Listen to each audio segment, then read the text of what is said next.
Welcome to AHG Connects, where voices, information, and resources are empowered intentionally.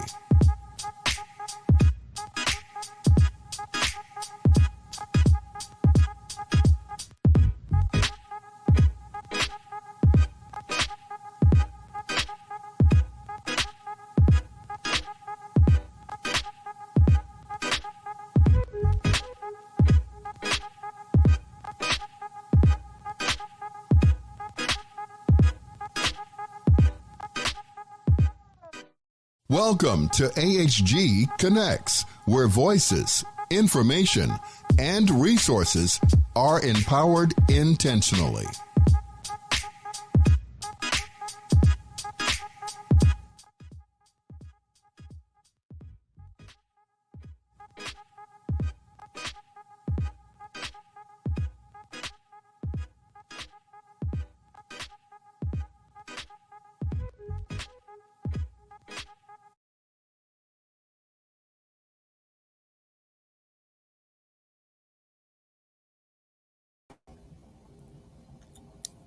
Hello, everyone. Hello. I am Liz Olson. Hello. I think I just went live. Thank you so much for tuning in tonight. I hope you're all having a great night. Thank you so much to America's Heroes Group for hosting me tonight and allowing me to speak about the Pink Berets, as you can see. I'm Liz Olson. I am the Communications Director for the Pink Berets. Obviously, I am not Stephanie Gattas. I know everyone was looking forward to hearing from our founder and CEO, Stephanie. Unfortunately, I know she was scheduled here tonight, but unfortunately, she had an emergency arise, and I am filling in for her. This is my first podcast, so be gentle. So about the Pink Berets, I am really excited to be speaking to you tonight about the Pink Berets. It is an organization that is very near and dear to my heart. I love what we stand for, what we do, and who we do it with. The Pink Berets is a 501c3 nonprofit organization. We were given the honor of being named a top nonprofit by greatnonprofits.com, and I cannot believe it, but we are actually going to be celebrating our 10-year anniversary next year. So very big milestone for us.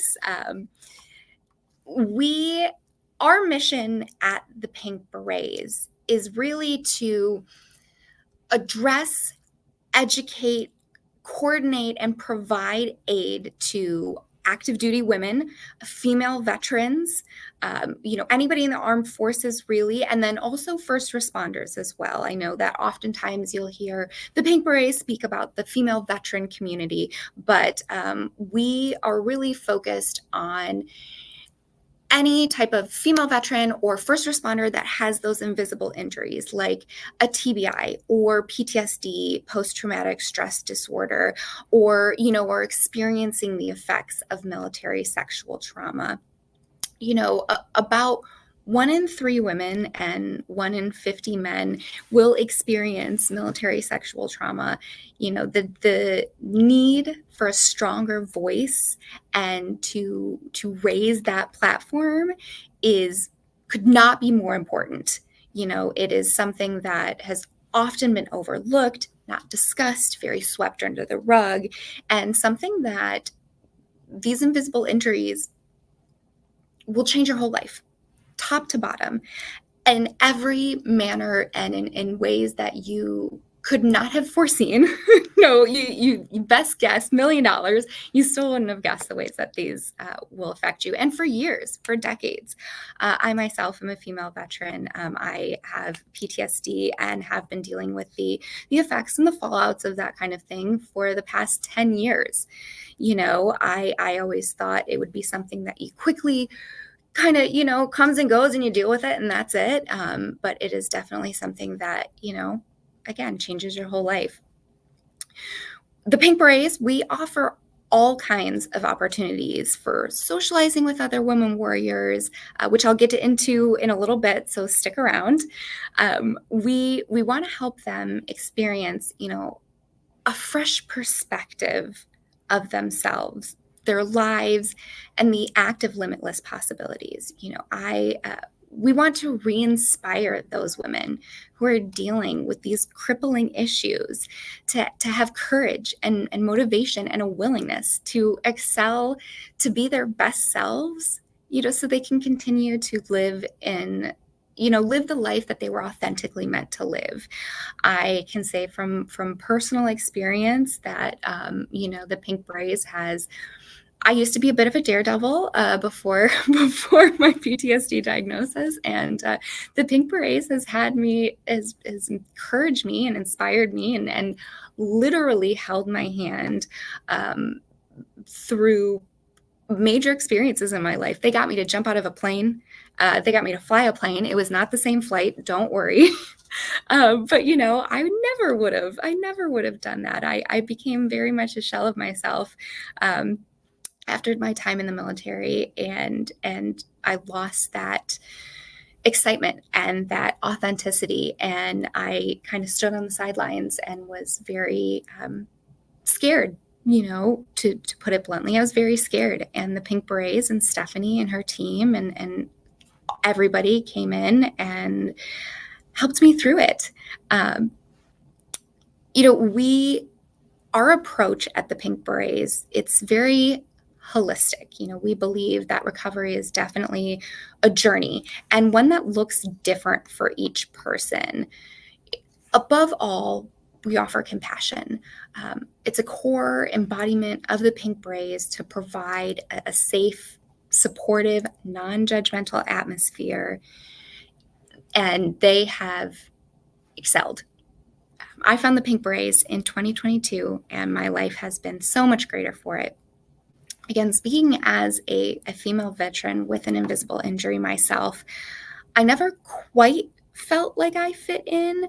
I was always too bubbly or sparkly, or not bubbly and sparkly enough, or, the female veteran community overall is very often overlooked and underestimated, to be honest.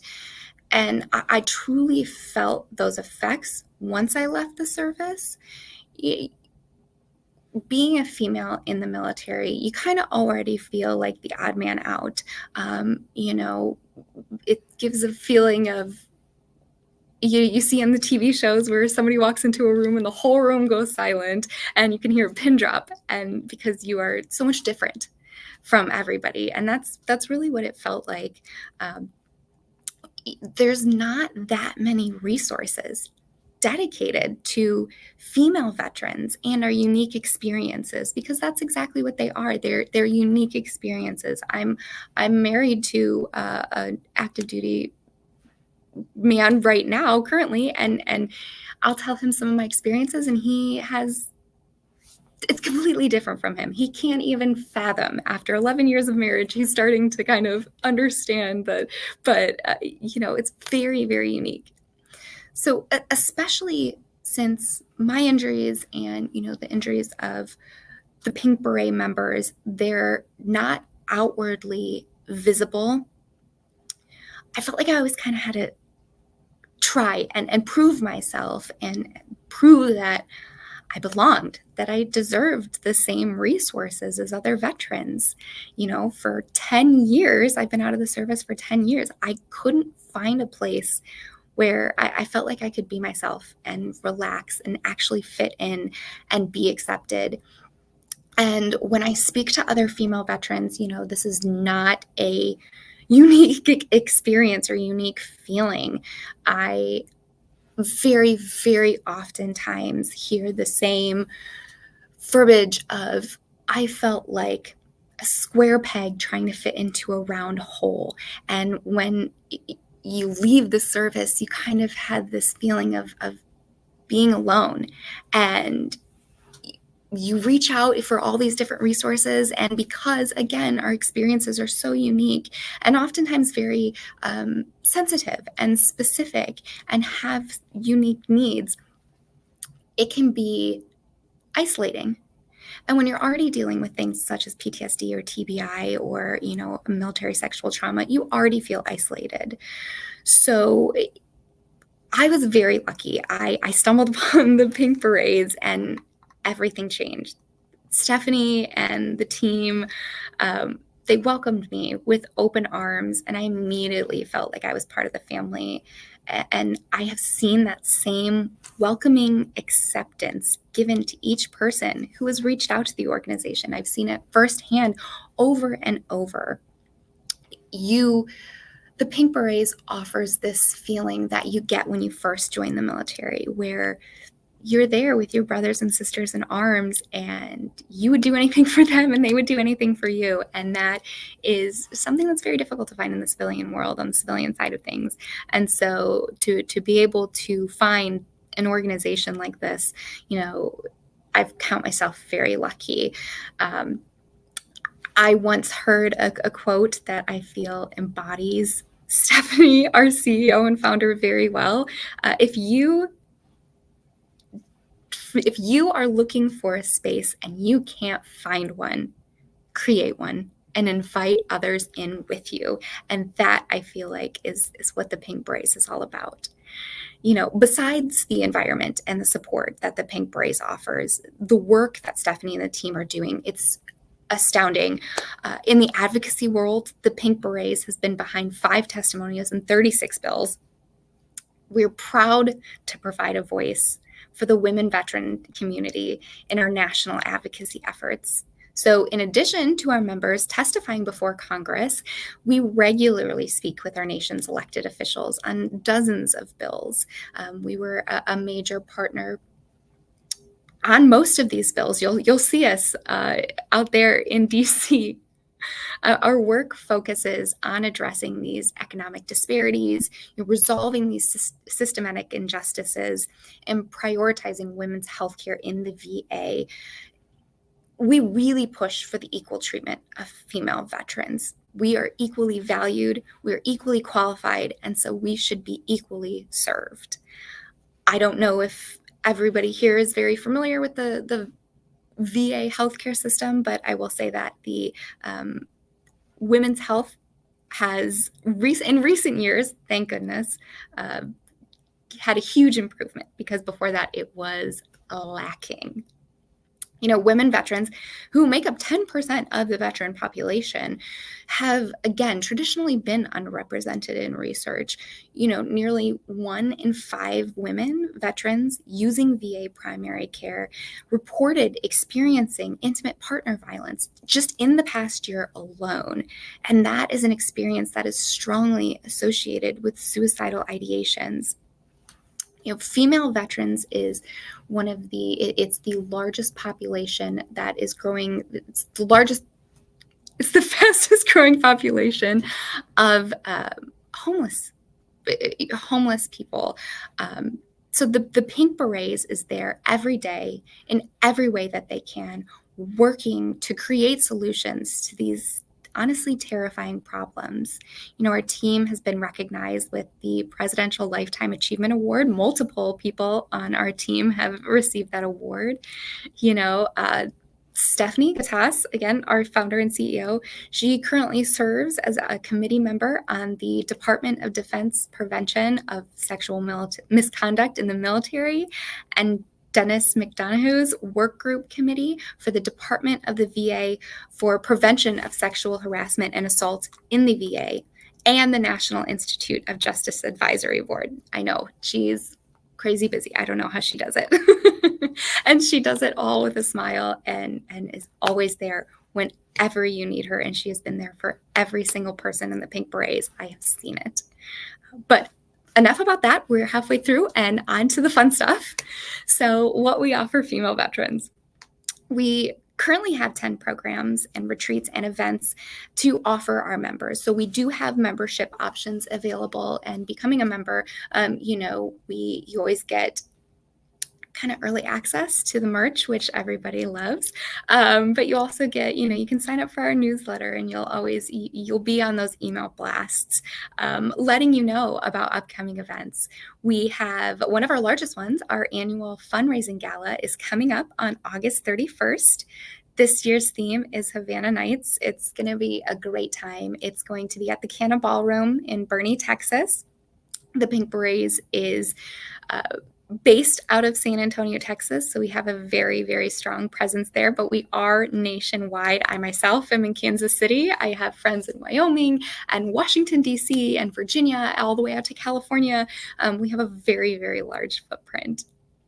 Tickets are still available to this, to our annual fundraising gala. Again, it's going to be a great time, and all the proceeds go to helping fund everything that we do. So aside from that, we also have our annual Catalyst retreat, which is coming up in the end of October.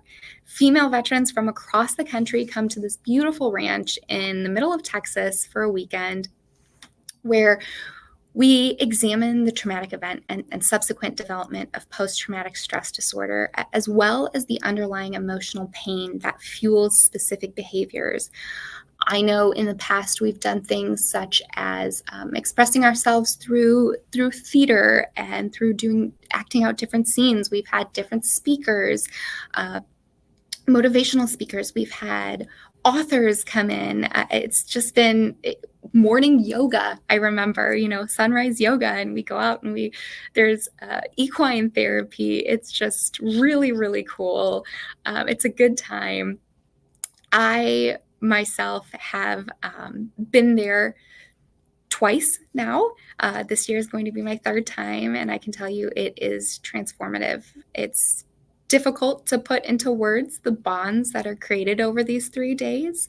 But as anybody, former or current military understands and knows, these are those same kind of bonds. These are going to be your sisters in arms through it all. I can't tell you everything that the girls that I've met on this trip have helped me through. The Pink Berets understands that trauma and PTSD, the treatment, it's visceral, sensory, and cellular. So the team focuses on building trust, creating a safe environment, and offering steps towards recovery, really building that foundation. We also have an annual fishing retreat. It's called Women's Warriors on the Water. I know it's a mouthful, but it's really fun. It's not only held at, but it's also sponsored by the Baffin Bay Gun and Rod Lodge in Riviera, Texas. I've heard amazing things about this. It's a time to get together. It's all about relaxation, unwinding, strengthening those bonds again with your fellow sisters in arms.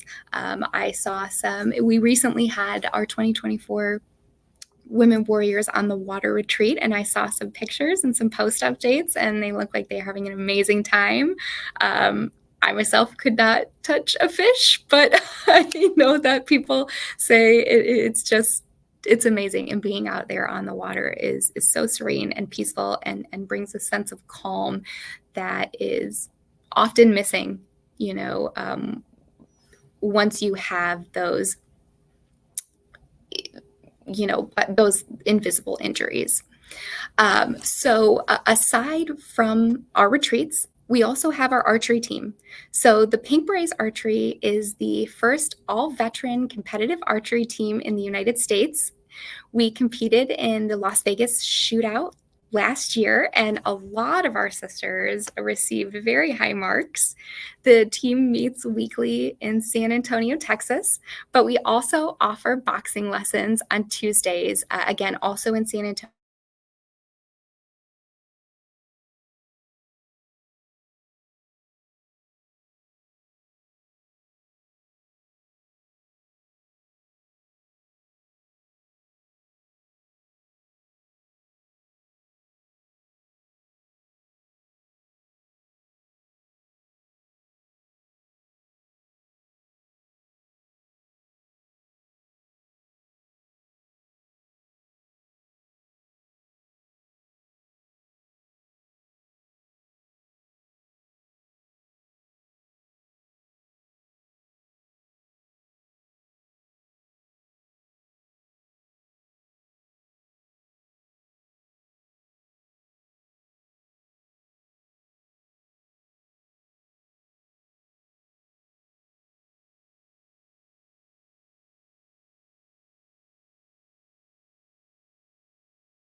Hi again, everybody. So sorry, technical difficulties. I know we've only got 8 minutes left, so I will try to get through this pretty quick. Hi again. So again, we have our archery team. They meet weekly in San Antonio, Texas. Boxing lessons we also offer boxing lessons on Tuesdays, and those are again in San Antonio. They are led by professional boxer and Pink Berets member Rihanna Rios. Rihanna is a multi-year national PAL champion, junior Olympic national champion, two-time national Gold Gloves champion, and the 2017 U.S. national champion for boxing. So a lot of all of that. I know we're getting close here on time. So if all of this about the Pink Berets sounds like something that you'd like to learn more about, you can find us online at the Pink Berets, all one word, .org. Again, that is thepinkberets.org. You can also reach out to me. My email is pretty easy. It's Liz, Liz, at thepinkberets.org. I am excited to speak with you. You can also donate on our website. So all of our services are offered 100% free. So your donations are monumental. We take great care and understand the responsibility of making every dollar count and really, really using all the money to enrich the lives of female veterans. You can also catch Stephanie here on this live stream every second Wednesday of the month from 5 to 5:30 p.m.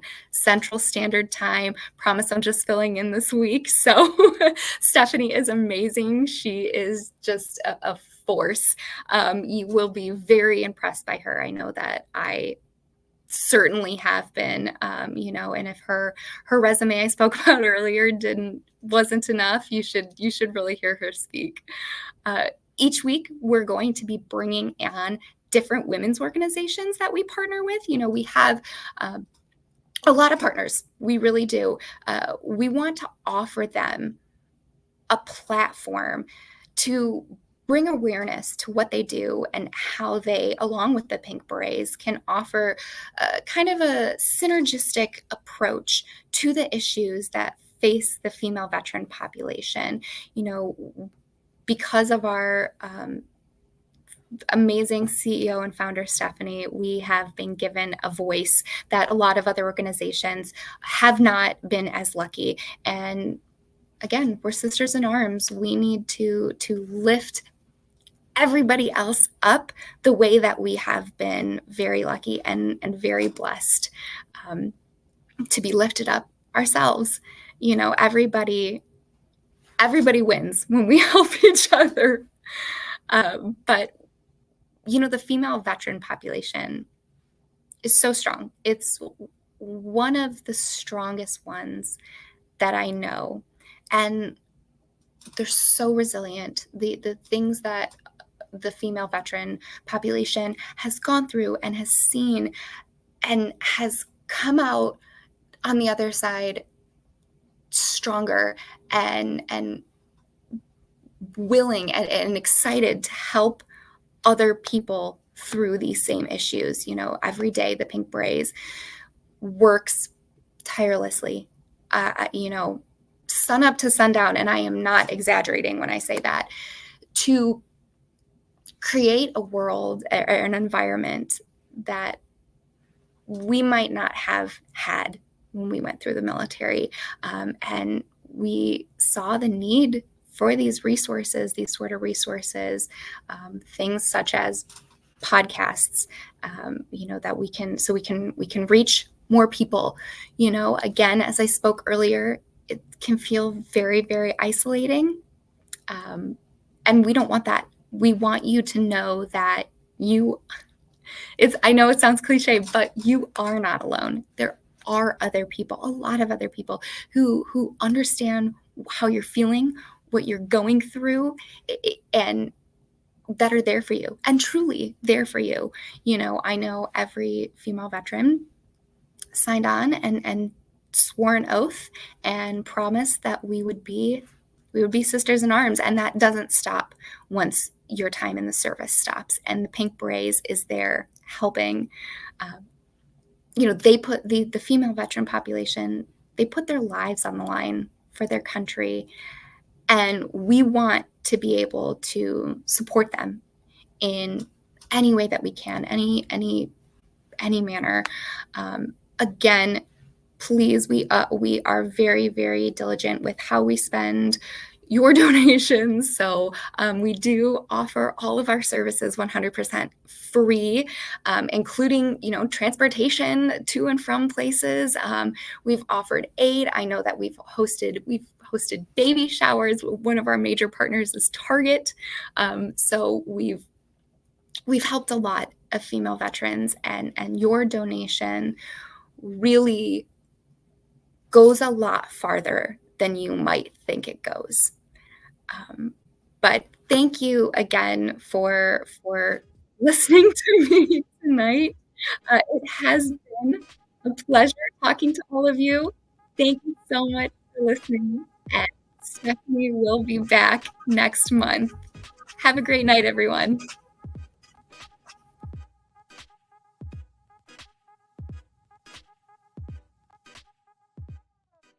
Welcome to AHG Connects, where voices, information, and resources are empowered intentionally.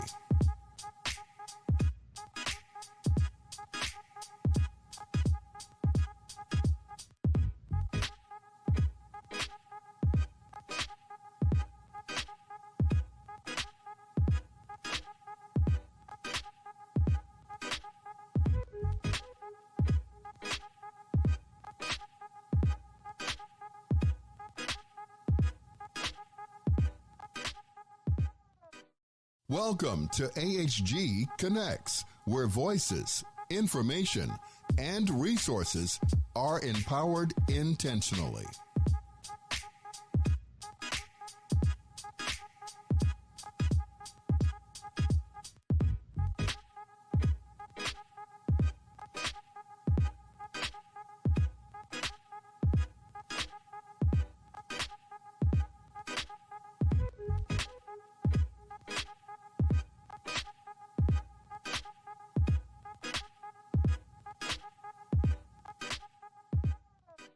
Welcome to AHG Connects, where voices, information, and resources are empowered intentionally.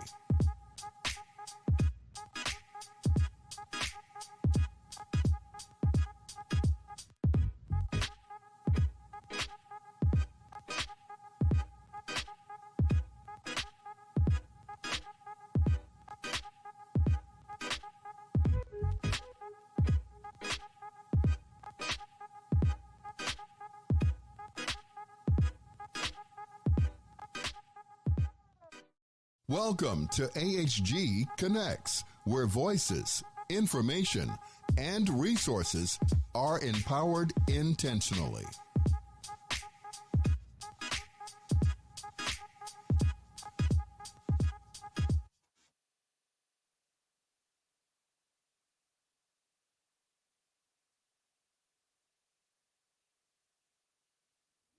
Hello, friends. Thanks for spending some time with me tonight. My name is Jim Chancellor, and I'm a Vietnam veteran from 1969 and 70. And what I'm going to talk to you about tonight is several different issues. One is PTSD. Another one is moral injuries. We're going to touch on suicide and the importance of education on suicide prevention. I also want to share with you some things about homelessness. Now, I've been to war. I served with the 119th Assault Helicopter Company in Vietnam as a door gunner on a UH-1H helicopter.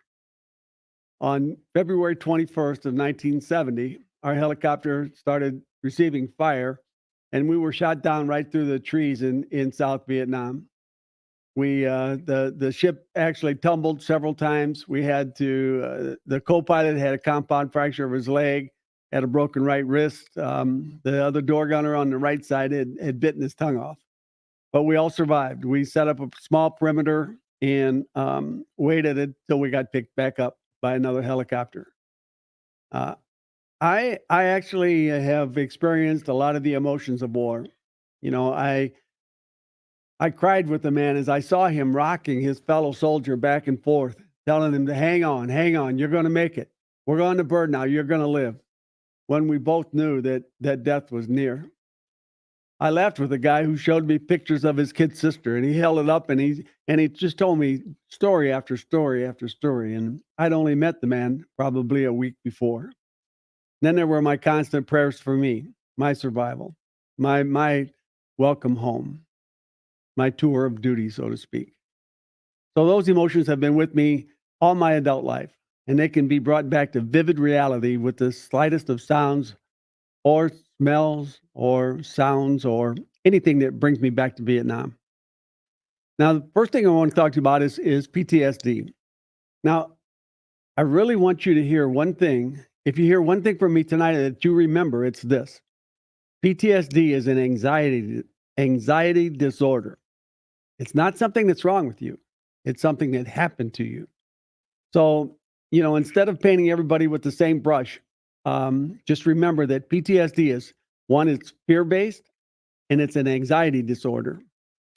War is not the only thing that can cause post-traumatic stress. It can be caused by, a severe car crash or some physical violence, domestic violence. It can also be caused by war, and it can be caused by rape. I've been talked to several times by professional people that said, Jim, don't use rape in your presentation because rape is it's too brutal. It's actually too brutal. It'll turn people off. And I thought to myself, well, that might be a good idea, but can it be more brutal than war? And I cannot testify one way or the other about rape. And I apologize to anyone who's ever been forced to do something that they didn't want to do. If they've been through domestic violence, I apologize for that because I've never experienced that. But split-second decisions in war itself, is something that I can relate to. Now, I flew with a friend named Jerry Clapp, and he was from Paducah, Kentucky.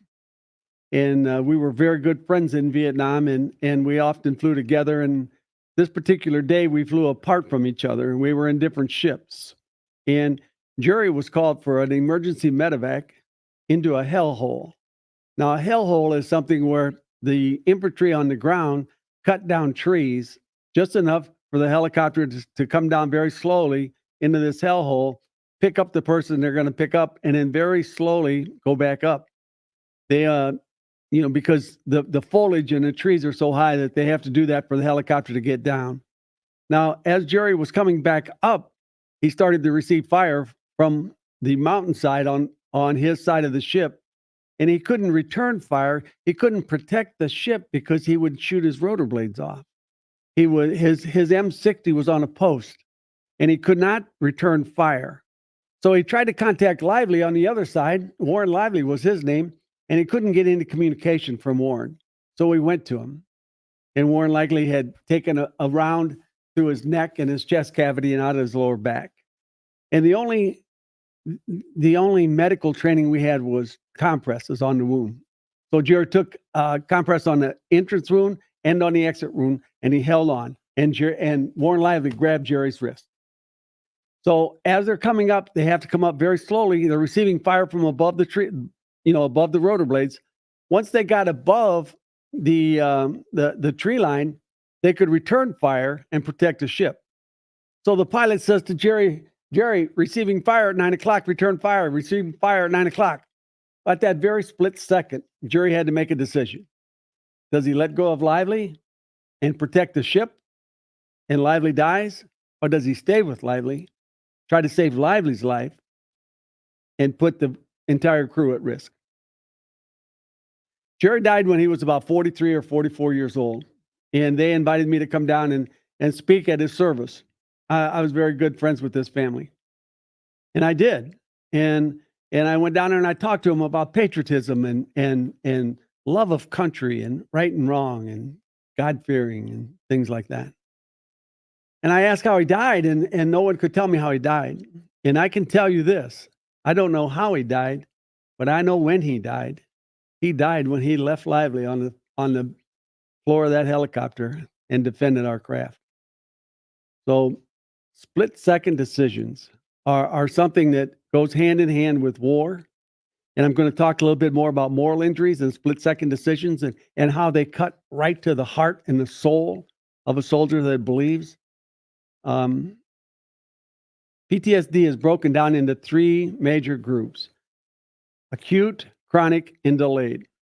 Acute, and they're pretty self-explanatory. Acute is very intense for 6 months after the incident. So the incident happens, and for 6 months, it's bothering you. You're thinking about it. You're having nightmares. You can't relate. You can't do the job. You can't focus. You're angry. But then it subsides after 6 months. That's acute.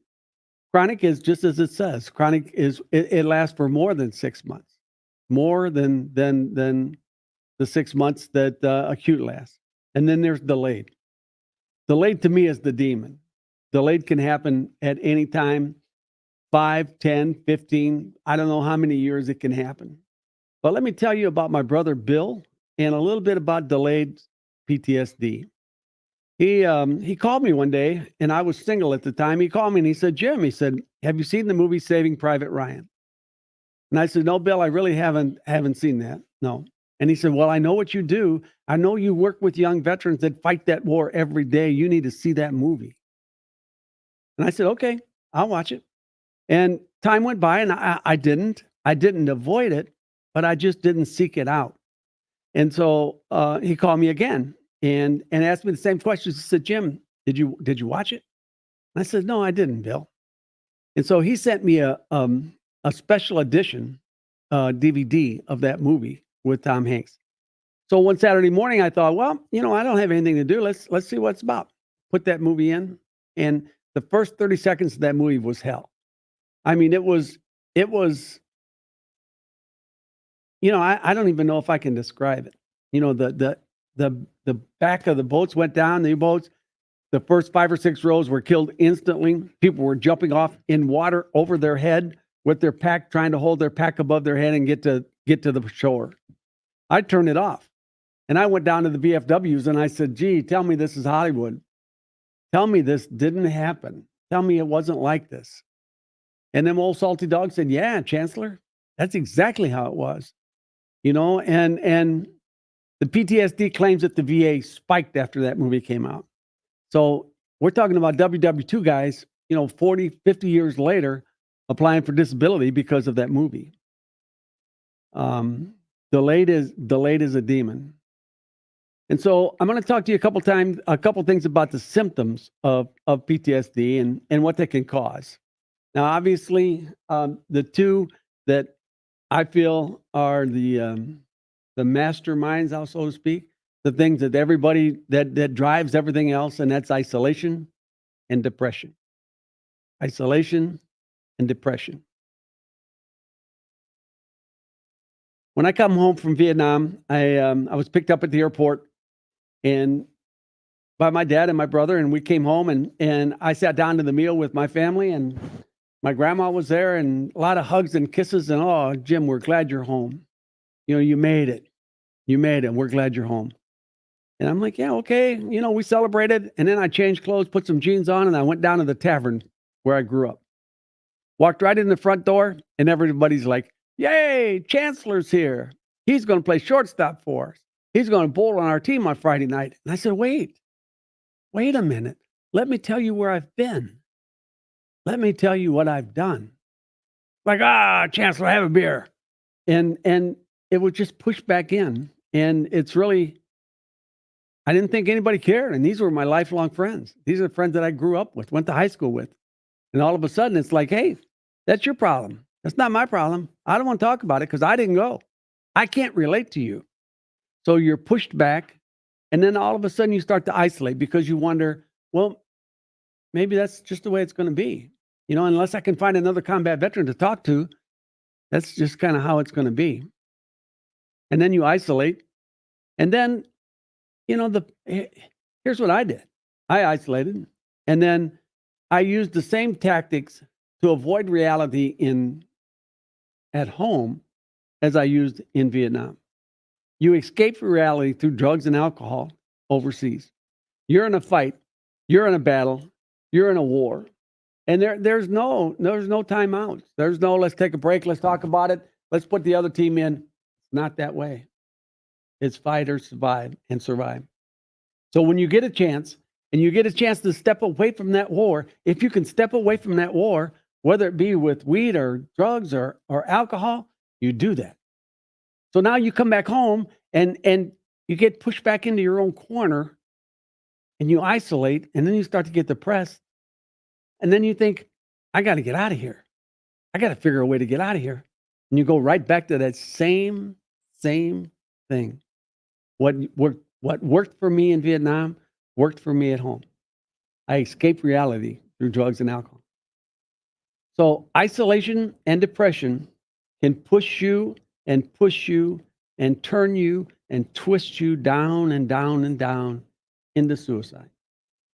Into suicide where you think, nobody cares. Nobody wants to hear my story. What did I do this for? How am I ever going to feel good about myself? And so that's a possibility that they could push you down into depression so far that suicide becomes an issue. I'm going to touch on suicide just a minute, and then I'm going to go back to something else. But I'm on a mission right now to make suicide prevention mandatory as you ETS from the military. I'm just beginning this trek, but I think that it's very difficult. When you get out of the military right now, they'll say, if I'm serving with someone else and they say, Chancellor, if either one of you guys want to talk to a mental health professional, you got to go over there. Well, neither one of us are going to go. I'm not going to raise my hand. I'm not going to say, hey, I got some problems. I need to talk to somebody. And neither is this other person that I'm with. So it's optional, and you can get it if you want it, but it needs to be mandatory. It needs to be seared into your soul. And I'll tell you, I know this works, and I'll tell you that because of my daughter. My daughter had a 4-year battle with drugs and alcohol, mostly drugs. And I talked to her till I was blue in the face. And she's fine now. She's a wonderful lady. She's married, got a couple kids and grandkids. But when I was talking to her, I thought, she's not hearing I'm just wasting my time. She's not hearing anything I'm saying. But then fast forward 10, 12 years later, she's talking to her son, and she's telling him the exact same things that I told her, almost verbatim. So even though she didn't outwardly receive it, I knew she did.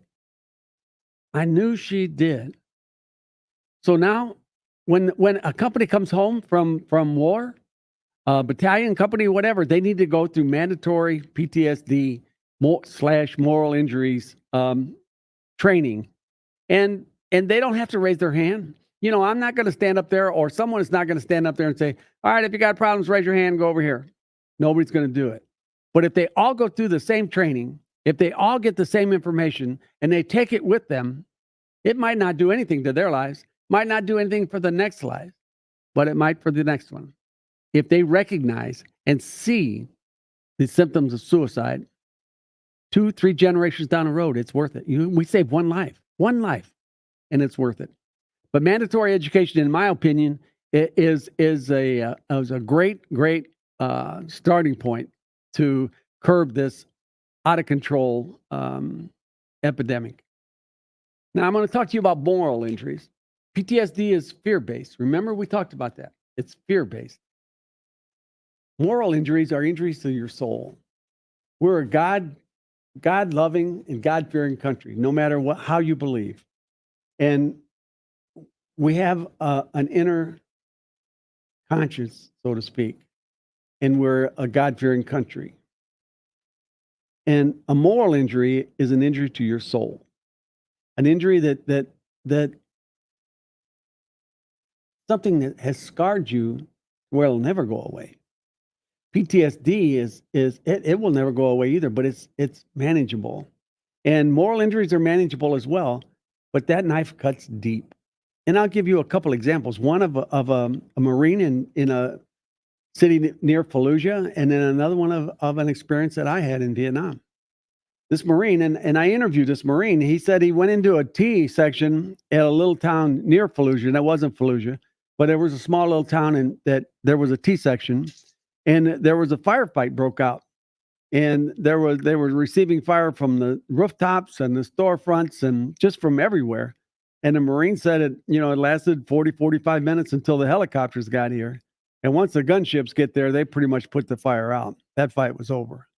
Then the Marine went in and to see what kind of recon and do some assessment. And he found the women that he killed. He found the women that the cowards that we fought held up as shields, hoping we wouldn't return fire. Now, I asked people about that. I talked to the Marine about that, and everyone says, well, he didn't know. He didn't know they were going to be there. No, he didn't know that time. But what about the next time? What about the next time he pulled into that T, or he got into a firefight and he drew down his weapon to protect his ship? Did he fire, or does he not? Because if he fires, there's going to be collateral damage. If he doesn't, he could lose his own life plus that of the crew. Split-second decisions in war. Remember the one I told you about, Jerry? And this one as well. Now I'll tell you about what happened to me in Vietnam. We were in a free fire zone. Now, a free fire zone is one where if you receive fire, you don't have to call in for coordinates and you don't have to get permission to return fire. You just return fire. If you receive fire, you can return fire. So Steve Warren is flying my ship, and we're low leveling across the tops of the trees, and we receive fire from this village.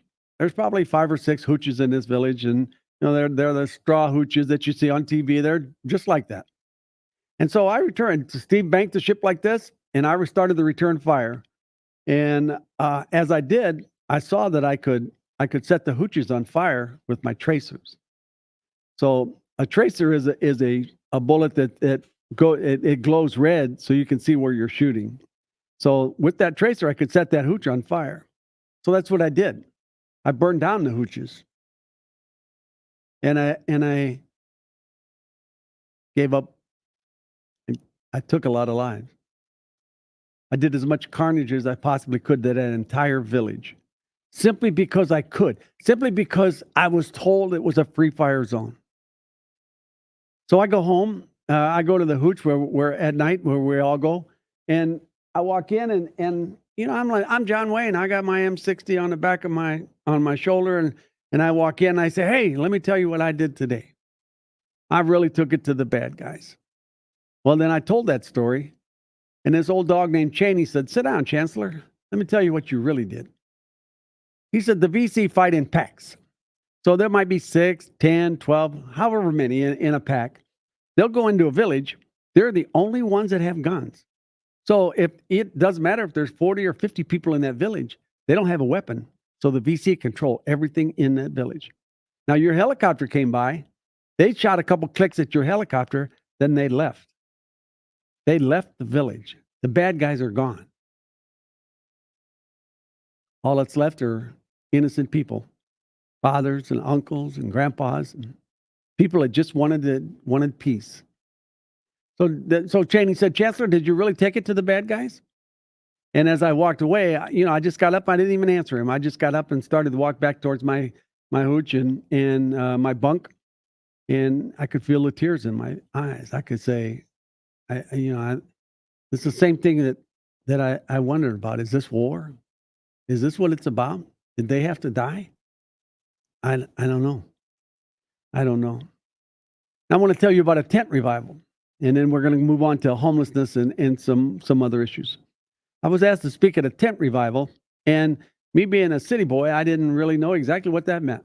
So I have a suit on, and I go to where I'm supposed to go, and everybody there's got jeans, and they got a horse. So this is a tent revival, and it's a huge tent. And I talked to him, and when I got done speaking, I said, I want to ask you a question that I can't answer, a question that I don't have the answer to, and maybe you can help me. So they said, go ahead.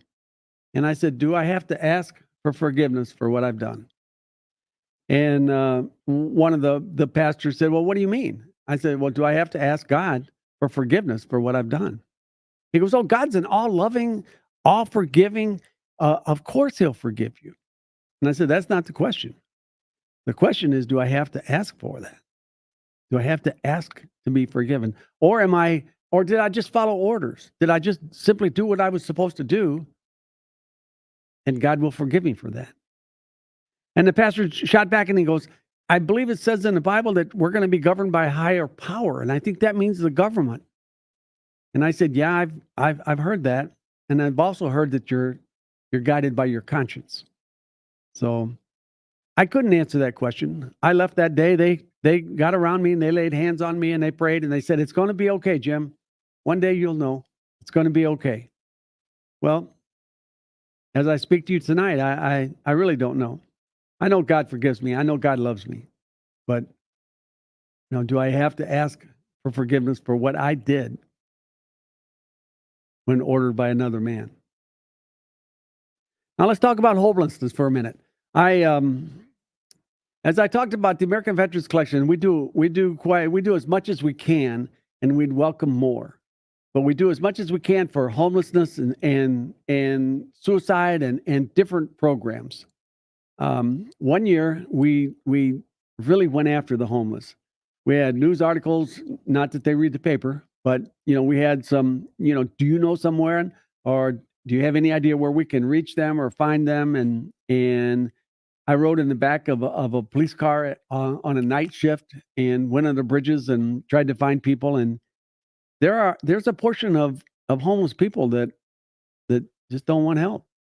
They just don't want help. One guy actually talked to me and he said, the true meaning of homelessness, the true meaning of freedom is homelessness. No NIPSCO bills, no anything. And, I found that to be true. And there's two segments. There's people that are in situational poverty that are homeless only because it's a situational thing. They broke an arm, they got sick, they lost their job. That person is going to claw his way out of that hole and take every opportunity that's presented to him. The other person, which I'm going to talk about in just a second, is a person that is comfortable in their life. They're comfortable where they're at. They've stayed on the street so long that they're actually delusional about the government, about, anti-government things. They're actually delusional about life. So I went to, I was told that the homeless that hung out at a place in East Chicago, a McDonald's on Indianapolis Boulevard in East Chicago. So I went over there and I said, I'm not dumb. I'm not going to walk out there and say, hey, I'm Jim Chancellor. Let me help you, because that would never work. So I just got there and I had a cup of coffee and I left the brochure on the table and I left. And then I had volunteered to serve in a soup kitchen at St. John Bosco's in Hammond for lunch. And I went there and lo and behold, here come the same group of people that were at McDonald's. They were at the church for the free hot meal at St. John's. And the number had grown. And when I watched them, there was actually a pecking order in this group of homelessness. Then that night they were at the church. I spoke at the church and I begged people, tell me what we can do. Help me. Tell me what we can do. Let me help you. I'm not going to help you, but let me help you. Help you. And they were the same group there then. And, I tried to talk to them and they're like, I'm going to put a banana in here and I got an apple over here and I'll see you. I'm fine. They're off into the night. They're gone. The turnout was good. What we did was we sent buses out on the weekends and brought them back in. We gave them everything from new clothes to food and I actually gave them a cell phone. We paid for so many minutes in advance and before they left, I said, here's a cell phone. I want you to take this. And if you ever get in need, you got to call me. If you ever want, because a lot of people, they don't want to hear it. They don't want to hear about the opportunities. And opportunity is what changes your life. When you receive the right opportunity and you want to change, then you will change. But they took it, and there was probably 35 maybe there over the number of weekends we were there, and I didn't get another call. No one had called me back. So they were satisfied, and they were they were comfortable in that zone. So homelessness is a tough nut. Some people don't want help. And there's times during the wintertime that I take distress calls from the DAVs and American Legions and the VFWs. And I love that. I love when someone is in need and my name gets thrown out and they say, call Jim Chancellor. Call Chancellor. But, sometimes in the wintertime when there's a bad storm coming, they'll call me and they'll say, hey, Chancellor, just get me off the streets for this storm. Get me off the streets for the weekend. And I don't want to hear about your programs. I already know about your programs. You told me about them 100 times. I'm not interested in that. You just need to get me off the street for this storm. That's all they needed. That's all they wanted. Now, while we still have a little bit of time left, I want to talk to you about our Lake County Veterans Treatment Court. The Veterans Treatment Court is a court where we work with veterans of all ages who might have struggled and, got in some trouble, made some bad decisions. And it's an 18 to 24 month program. And once you complete the program, you have your charges are expunged. They're completely expunged. I'd love to share some details with you about this. Judge Cantrell is the judge that rules the court, so to speak. I'm a bailiff in the court system. I almost think that the people that are in the court system are very lucky. They're luckier than the people on the street. The people in the court system, they have every opportunity to change their lives. They have educational opportunities, opportunities for employment, food, anything they want. And the guy on the street, that 40-year-old guy busting his butt every day, just trying to make a living, he doesn't know those opportunities. I believe education and opportunities are the keys to a better future for our young people.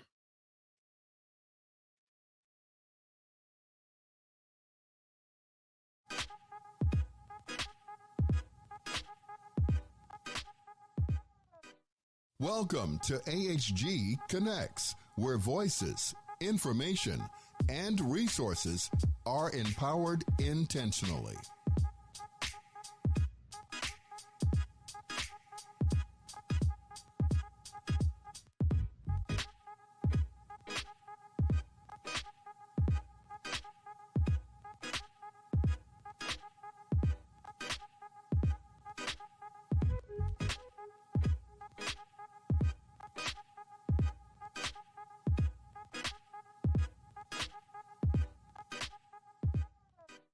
Welcome to AHG Connects, where voices, information, and resources are empowered intentionally.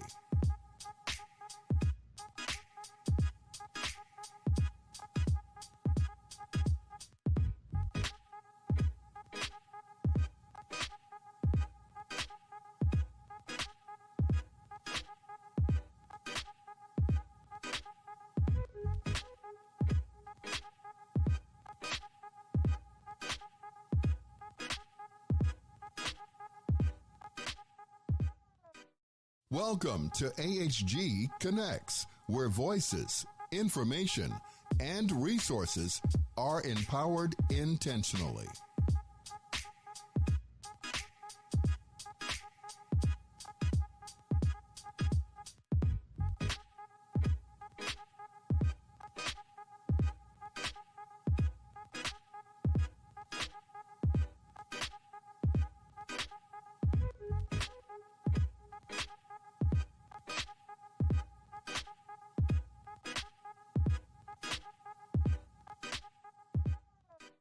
Welcome to AHG Connects, where voices, information, and resources are empowered intentionally.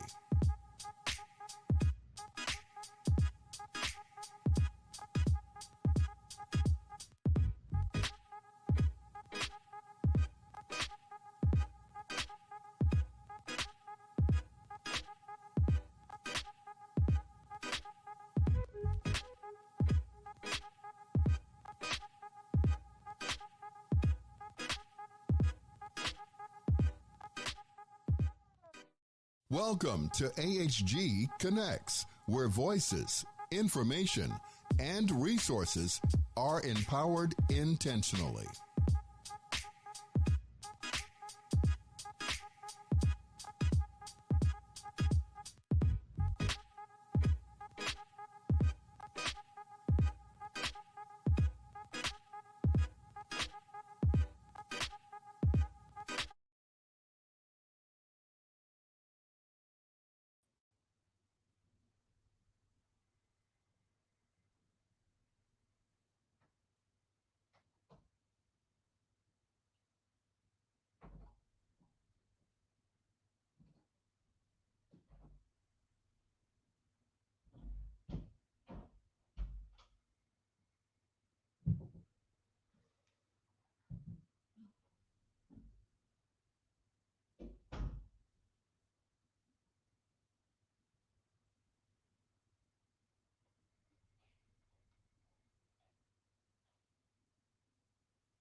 Hi, everybody. I'm Jojo Sweatt. I'm the organizing director for Common Defense. We are we're the largest grassroots progressive organization of veterans across the United States. I'm calling in from Phoenix, Arizona, where I reside. I'm the organizing director, and I'm also a United States Marine Corps veteran. Thank you for having me on the show. Today, I am going to be talking a little bit about what we've been seeing in the news related to the run for our next president of the United States of America, and talk about the role that veterans are playing in that field, and also talk about some of the rhetoric that we have been hearing from both sides, and have a conversation really about what it means to serve, and how that service should be honored and respected and celebrated.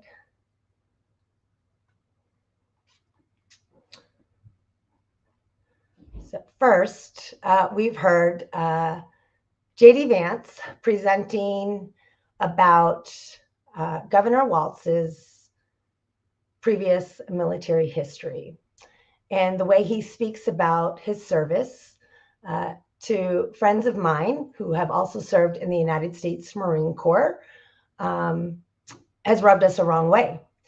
No matter what side of the aisle we come from on the political spectrum, it is never okay to attack a service member's service or to even try to discount it in any way as a political angle.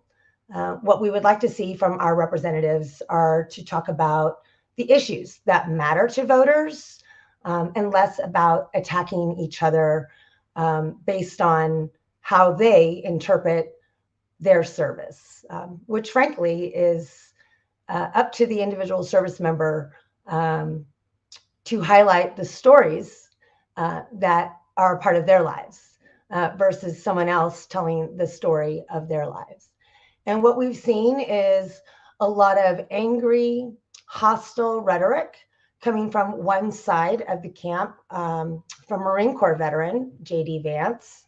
And as a Marine Corps veteran, I will say that I find that behavior quite unacceptable.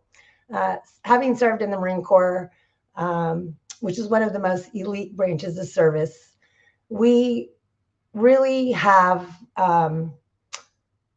a culture, right, of ensuring that the person, no matter who they are, where they came from, on the left and the right of us, would be protected.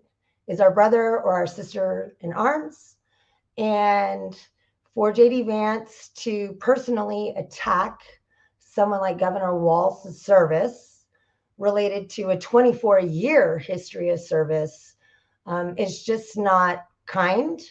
And it's also an angle that shows that he's not talking about the issues at hand. So I want to talk about a couple of things where we talk about service It doesn't matter if you sign up to join the service for 2 years, 4 years, in a reserve capacity, in an active duty capacity, or if you decide to make it your career and stay in for the 20 plus years, if that's what you choose to do. Regardless of how long you served or where you served, whether it was in the United States or abroad, that service is to be respected. And the reason that service is to be respected is because less than 1% of the US population answers that call by raising their right arm or right hand and swearing an oath, right? And so that is very special to our country in that we are an all volunteer service.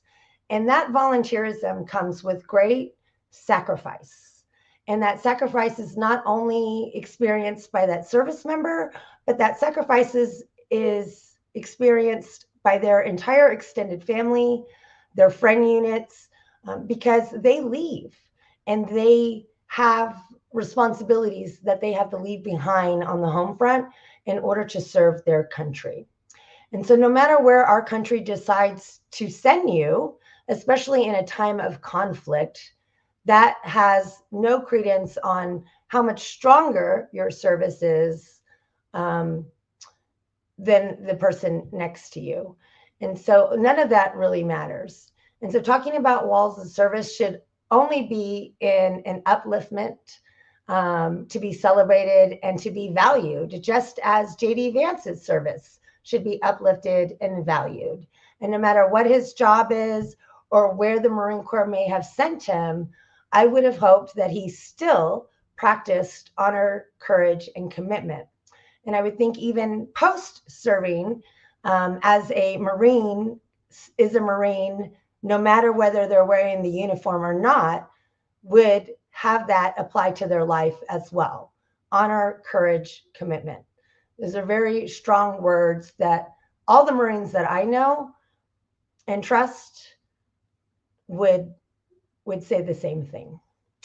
The other thing that they're saying about Walls is that he chose to leave the service before he was supposed to. And that's just not true. And we've seen reports, we've seen the Minnesota National Guard come out and explain exactly when Governor Walz put in his retirement, when that retirement was approved, and in that approval, he was allowed to run for office and his command had changeover. The other thing that a lot of folks seem to want to talk about is a misrepresentation of service. And I will say, as someone who has to speak in public spaces, a lot of times you are impassioned. You are having conversations with folks that are very serious about what's happening in our country. And gun violence is a large topic in our country. And there's no other person more qualified in this presidential and vice presidential run this year than I think to speak on this matter than Governor Walz, for his long, illustrious service in the military, maximizing his service longer than 20 years, having been a teacher in a classroom where I'm sure as the years have progressed from when he started as a teacher, escalated into having to do drills to combat violence that may happen at schools related to the culture in our country, and what kind of weapons are used in those environments. And so for Governor Walz, I don't look at him as someone who has misrepresented his service, misrepresented where he was. I think he spoke very passionately about the fact that wherever he deployed, whether it was directly in the combat zone or not, when you deploy, you become an armed member of your armed services. I deployed in capacity of Operation Iraqi Freedom in 2003. I was nowhere near the front lines of war. However, 24/7, I was responsible for carrying my M16A2 service rifle fully loaded. And so when Governor Walz is talking about carrying weapons of war during being deployed in support of a war, that is, to me, is not misspeaking or is not a misrepresentation of his service. It's him understanding that service members deploy in the capacity of war. And when they do that, there are different weapons that we must carry and use in order to execute those missions. Those weapons and those level of fire is not appropriate in the United States for our average human being to be carrying. They're not hunting rifles in any capacity. These are high-powered weapons that are designed to take out mass casualties in a short amount of time. And so when Governor Walz is talking about carrying weapons of war while being deployed in support of a war that his country was participating, that is enough for me. That is enough for me to compel an audience that is concerned about gun safety and protecting our students in schools, that these weapons do not belong on our soil. And so I hope that you can hear what I'm saying and understand that regardless of who you're going to vote for, it is never okay to question a person's service member or try to even attack their character when clearly they are working in the space of representing people who are suffering, who don't want to live under violence, who want to go to safe schools where there are free lunches, and have access to medical necessities for students to excel. So we have two stark contrast of service members talking about service. And I choose to go and listen to the person who is going to talk about service in the most positive capacity, who's going to uplift service members and understand that all service members have contributed and provided an exceptional value to our country. The arguments between both sides should be talking about the economy, should be talking about immigration, should be talking about how they are going to support the troops long-standing. What legislation will they pass that will protect us as we suffer many various elements from participating in forever wars? You can go back and look at everybody's voting record as it relates to who is actually supporting veterans, who is voting for legislation that is applicable to us, such as the monumentous legislation that was passed related to the PACT Act. And so I and other members of my team are really adamant about putting messages out that celebrate everyone's service. We have a lot of veterans that are standing tall and proud and saying why they are supporting different candidates. And by doing so, you should always be talking about you, your service, how that relates to where you live now, how your life is thriving or not thriving, and what are the powers to be that may be stifling your life based on law. So a lot of things that our elected officials or our potential elected officials are saying on the negative side really disenfranchises more concerted conversation that's more important. Having mudslinging and these debates between our representatives is just unacceptable. What I want to hear about are the issues and how they will improve our lives moving forward. And so I just think as service members, many of us, especially those of us who come from environments that are not the quote unquote image that you see when people are talking about veterans. What I'm trying to explain is that a lot of folks prop up the military in such a way to use us in a way that benefits them. They want to say, thank you for your service. They want to take pictures with veterans. And that is just surface level. What you want to see is how these folks are actually voting and how what they are saying they are doing for service members is what they are actually doing.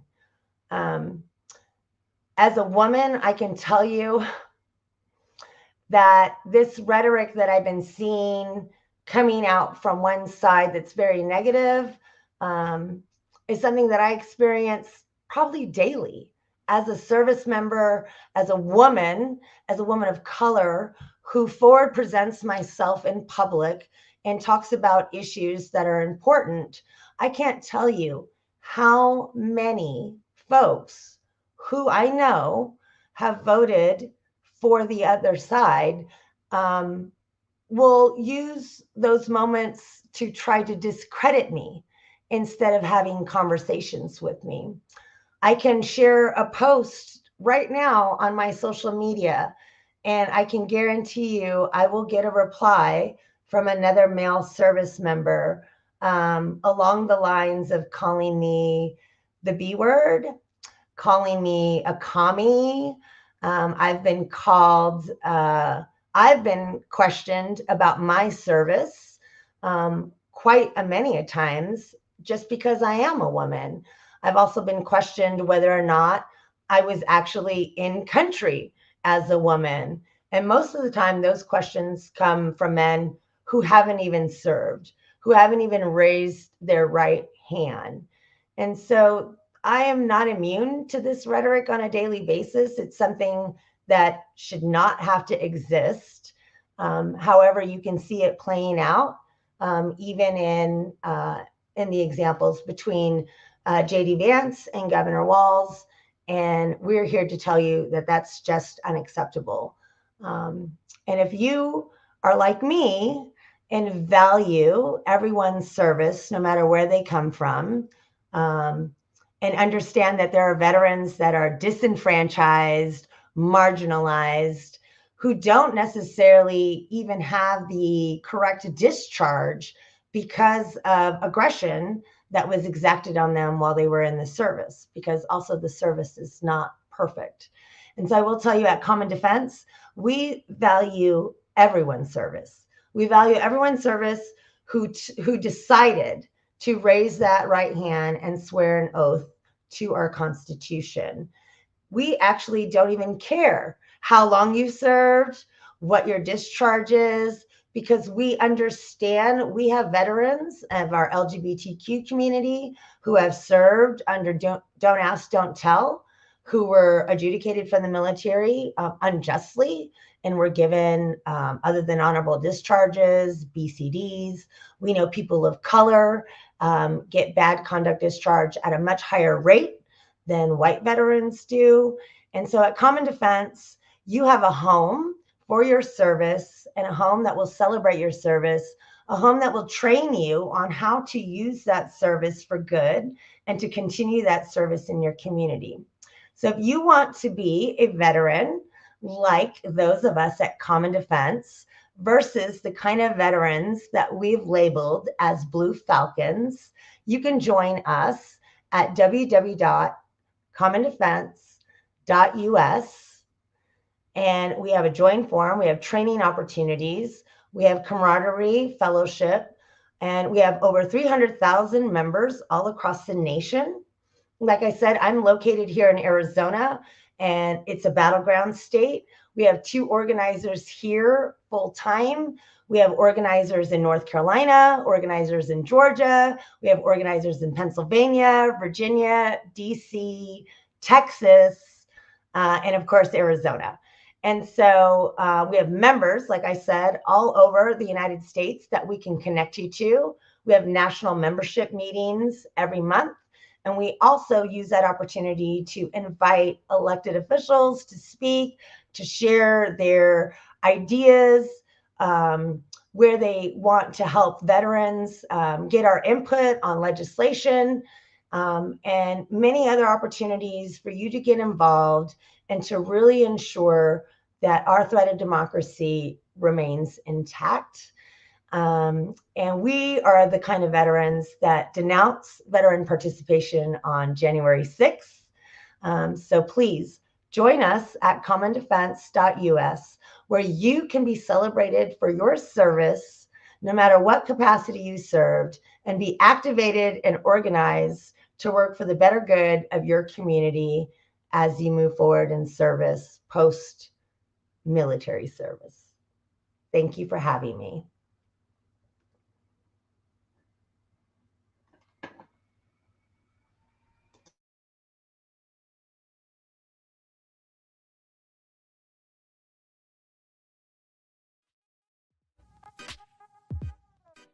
Welcome next, where voices, information, and resources are empowered intentionally.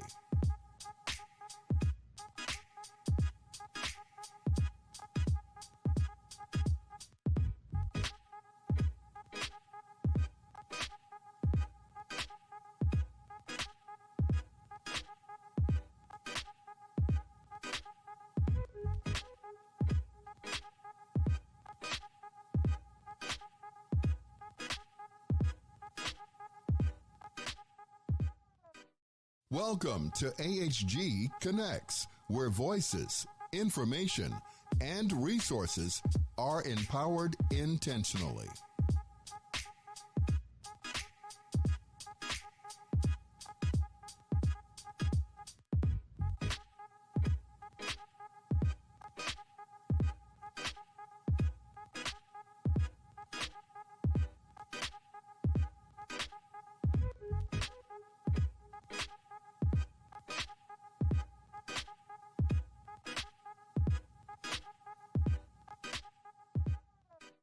Welcome to AHG Connects, where voices, information, and resources are empowered intentionally.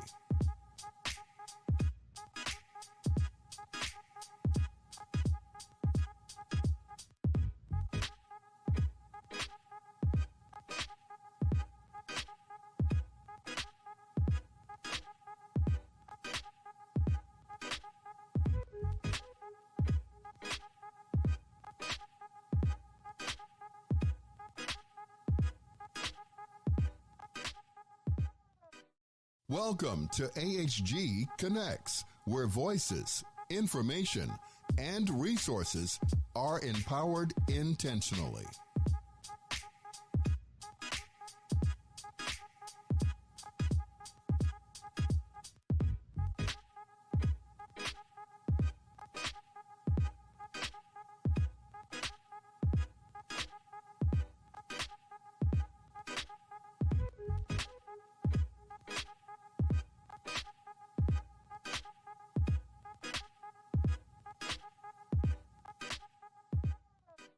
Welcome to AHG Connects, where voices, information, and resources are empowered intentionally.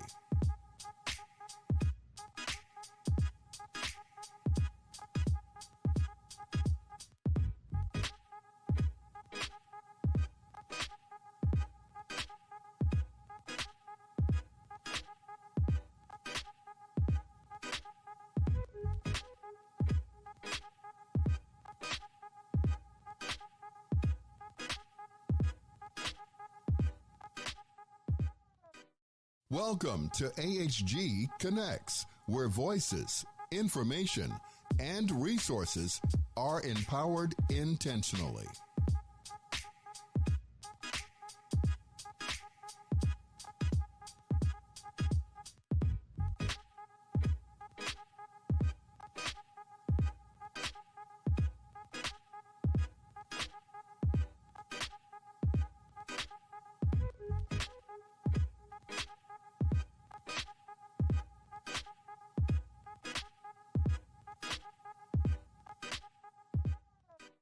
Welcome to AHG Connects, where voices, information, and resources are empowered intentionally.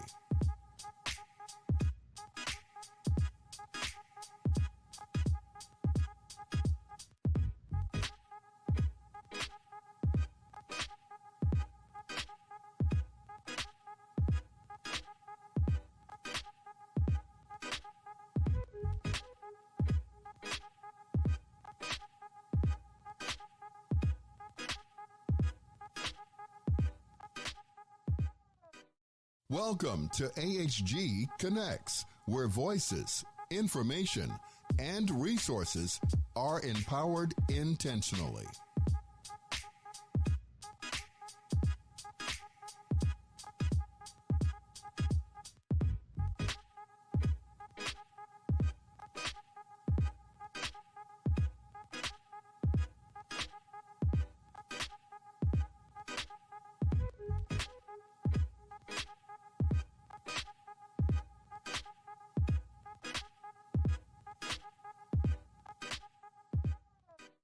Welcome to AHG Connects, where voices, information, and resources are empowered intentionally.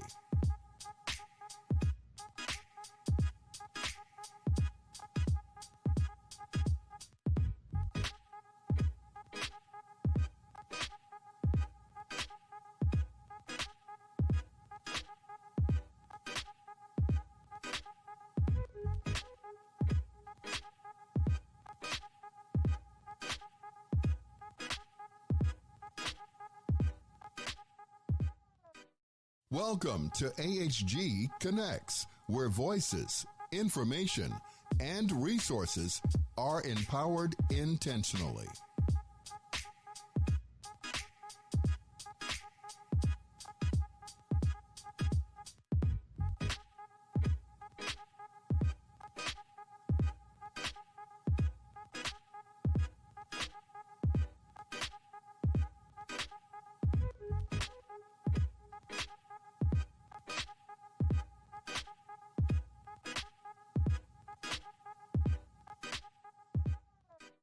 Welcome to AHG Connects, where voices, information, and resources are empowered intentionally.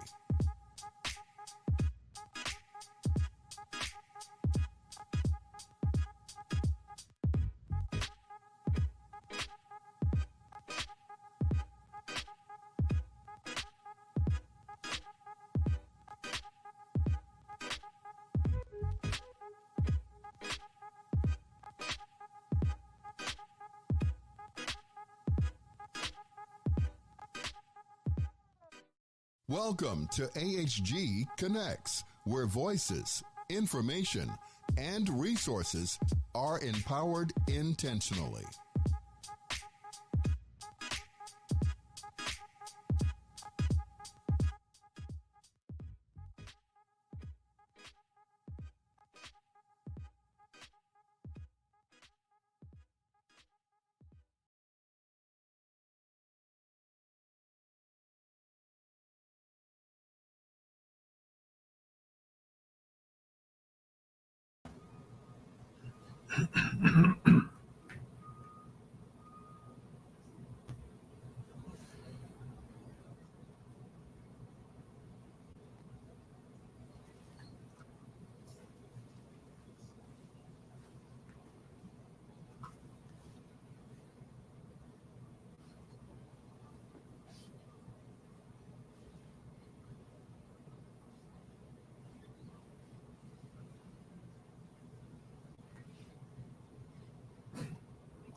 Hello there, and I'm happy to be online with you guys.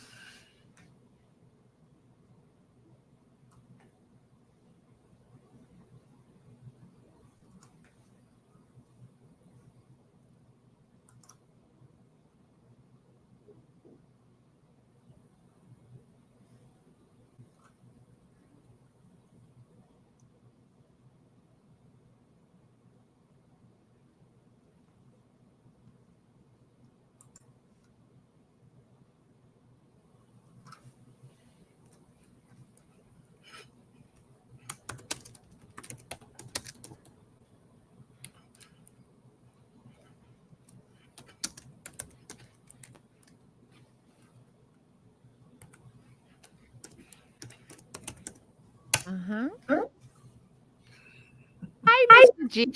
Welcome to America's Heroes Group Talk Show. We're so happy to have you.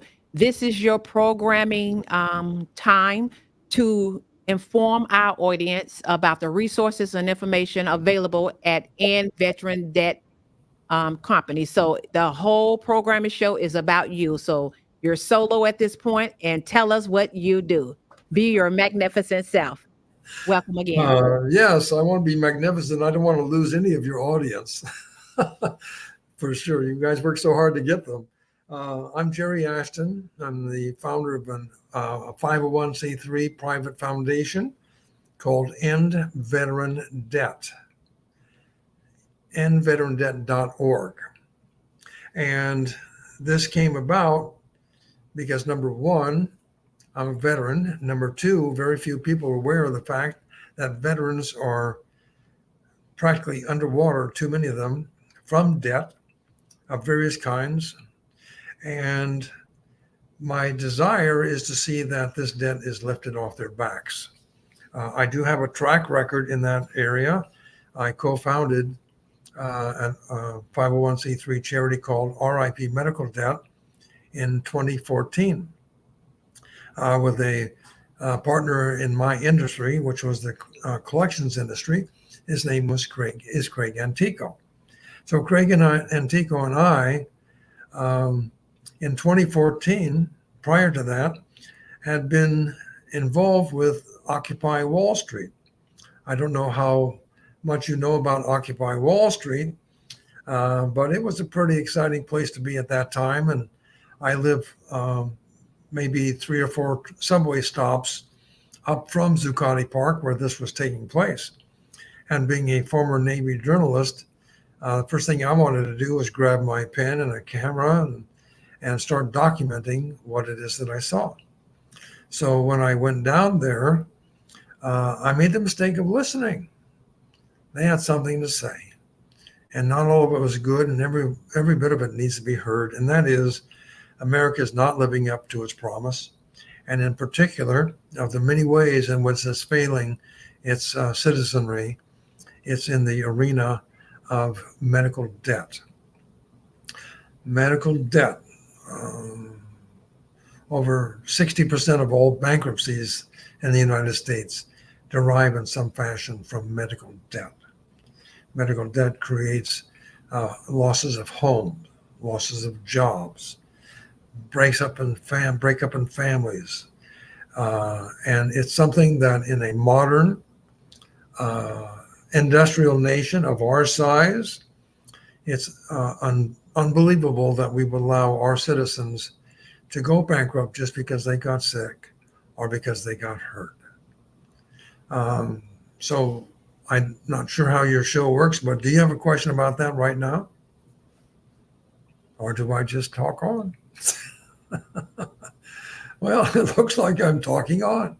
So let me tell you more about our problem in America and the solutions we have. Because the good news is, as bad as that information is, we have, what should we say, a silver lining on that cloud? Okay, if that's what we're going to name it, then yeah. Good. Well, that silver lining is that 10 years ago in 2014, when we started our charity, nobody talked about medical debt. It wasn't heard of. Today, you can't open up a newspaper, you can't watch TV without medical debt coming in. And Absolutely. I immodestly, Craig Antico and I take credit for having brought that to America's attention, because that's what we need. Absolutely. Yeah, because a lot of medical health care ruins people credit. The hospital bills and the fees, and it's astronomical to the point people can't afford it. Not to mention that prescription medicine. So it all comes into play. So you having the foresight to start this is incredible. Well, we can give Occupy a lot of credit for that, because they were the one that was attempting to do its best to get this out in front of the America's public. Mm-hmm. When I wandered down there, they discovered that there was a bill collector in their midst. And they thought that was a pretty good idea, because who better than a bill collector to be able to work with in order to bring this to national attention? Mm-hmm. So Craig Antico and I proceeded to become the back office, quote unquote, for Occupy Wall Street when it started a charity called the Rolling Jubilee. Mm.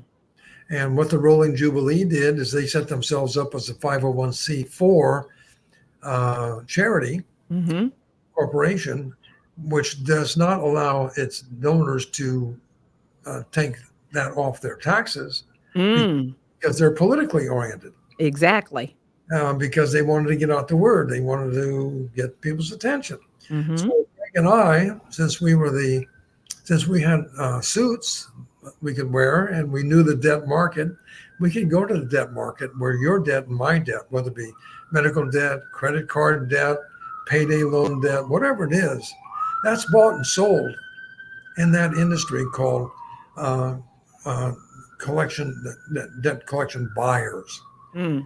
And the buyers buy that debt in bulk from your credit card companies and everybody else that has given up on trying to chase you down for your debt. Mm-hmm. Sell that to debt buyers who then sell it to collection agencies. Wow. And when collection agencies get that debt, when they come after you, they might have bought it for a nickel on the dollar. Yeah. But they're coming back to you for 100 pennies on the dollar. And Absolutely. Yeah. That's how they make their money. Yeah. Yep. That's Yeah. vulnerable. Loan sharks. No, they're debt sharks.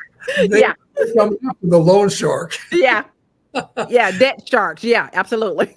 Debt sharks. Yeah. So when we saw this, we thought we would step in and get between the debt sellers and the collection agencies. Our money was just as good as their money. Mm-hmm. And we knew the industry by name, but they knew us. So we were able to buy debt for the Rolling Jubilee.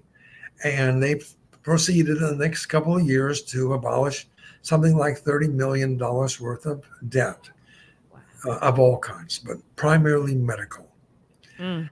And then, of course, Occupy began to dissipate. They closed the park down. Mm-hmm. And Occupy folks came up to me and Craig Antico and said, we're closing down this operation. We're going to go in another direction.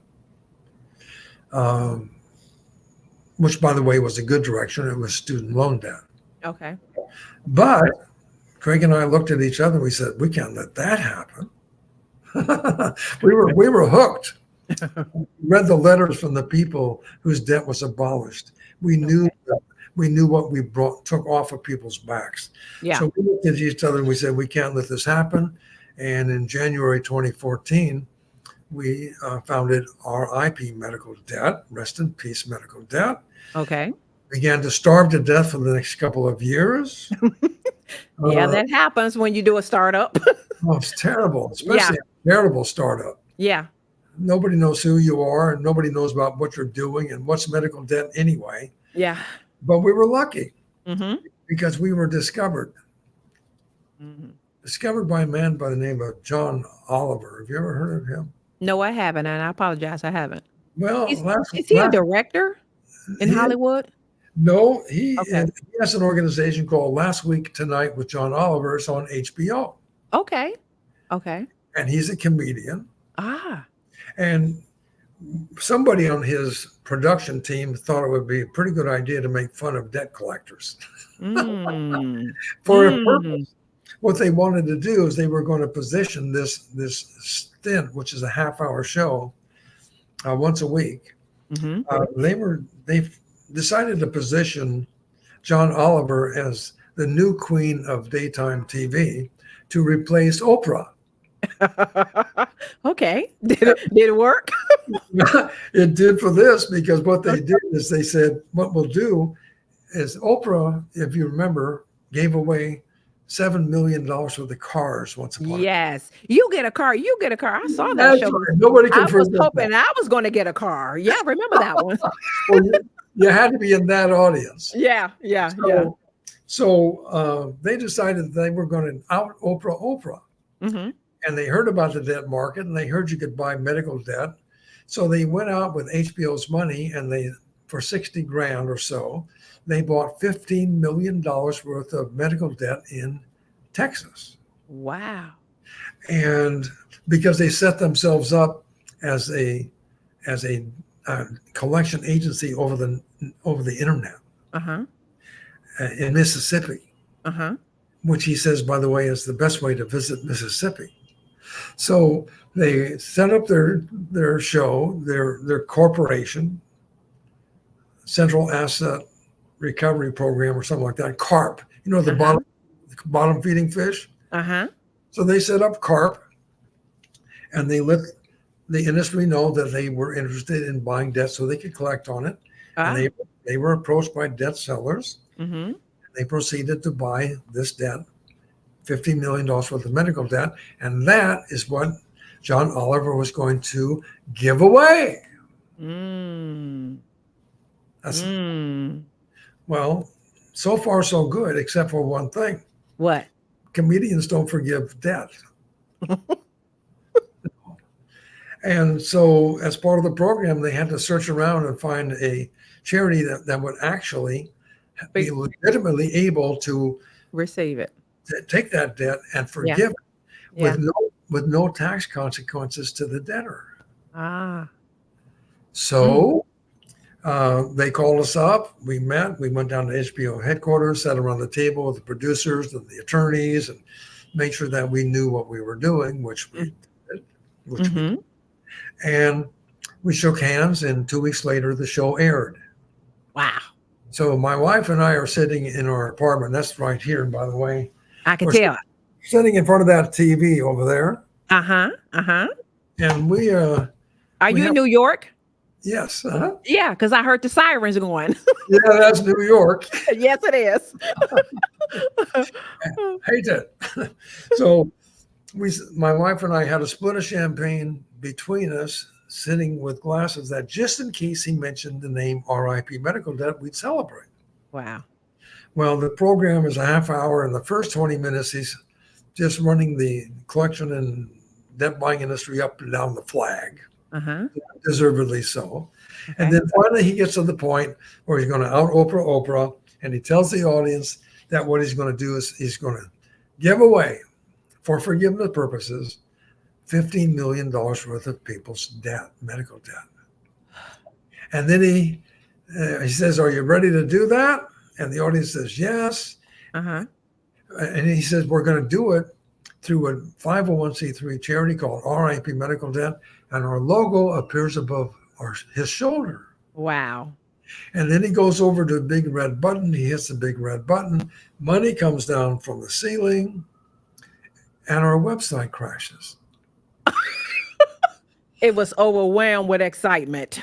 Overwhelmed with, who are these people? What are they doing? Yeah. And from that point forward, we never had to worry about money. Wow. Because once people, this is how the process of the generosity of Americans comes in. Yeah. Number one, if they don't know about you, they can't do anything about you. That's true. That's just like any enterprise. It's like your show. As wonderful your show is, if nobody hears about it, then how can they help? That's right. Yeah. It's exposure. Yeah. It's exposure. Yeah. So that was my first clue that the thing that's most necessary is awareness. He made America aware of us, and which meant that money started floating in over the transom, and board members show up and partners show up. And I can tell you that between then and now, our charity has abolished over $12 billion worth of medical debt for almost 8 million Americans.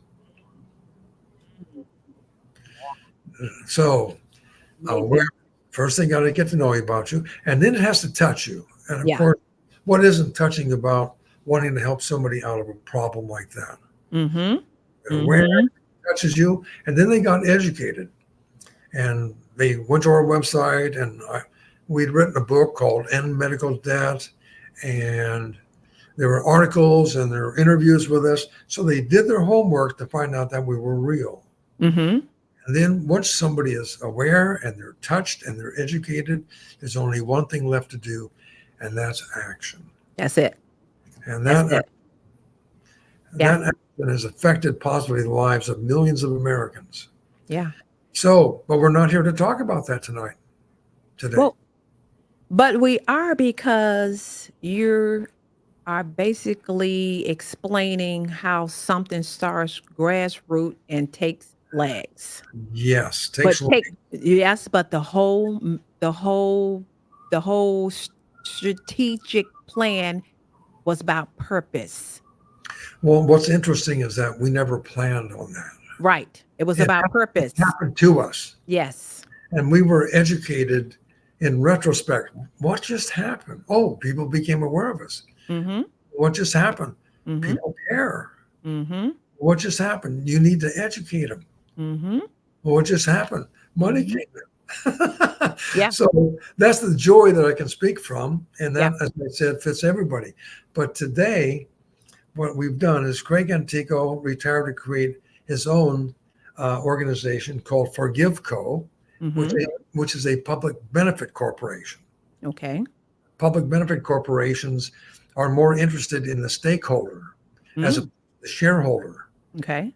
So when they bring money in, more money goes out to taking care of what their mission is, as opposed to fattening the investors up.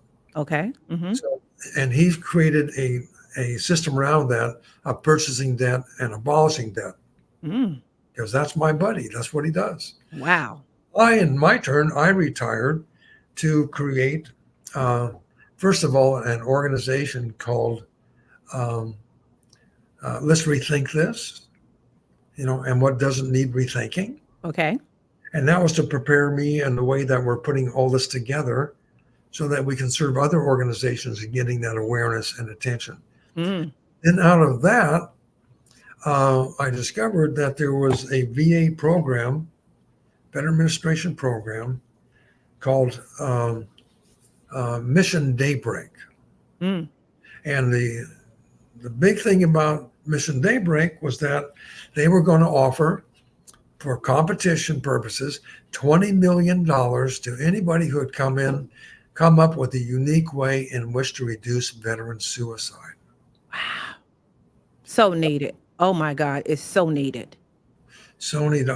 Let me talk about that for a minute.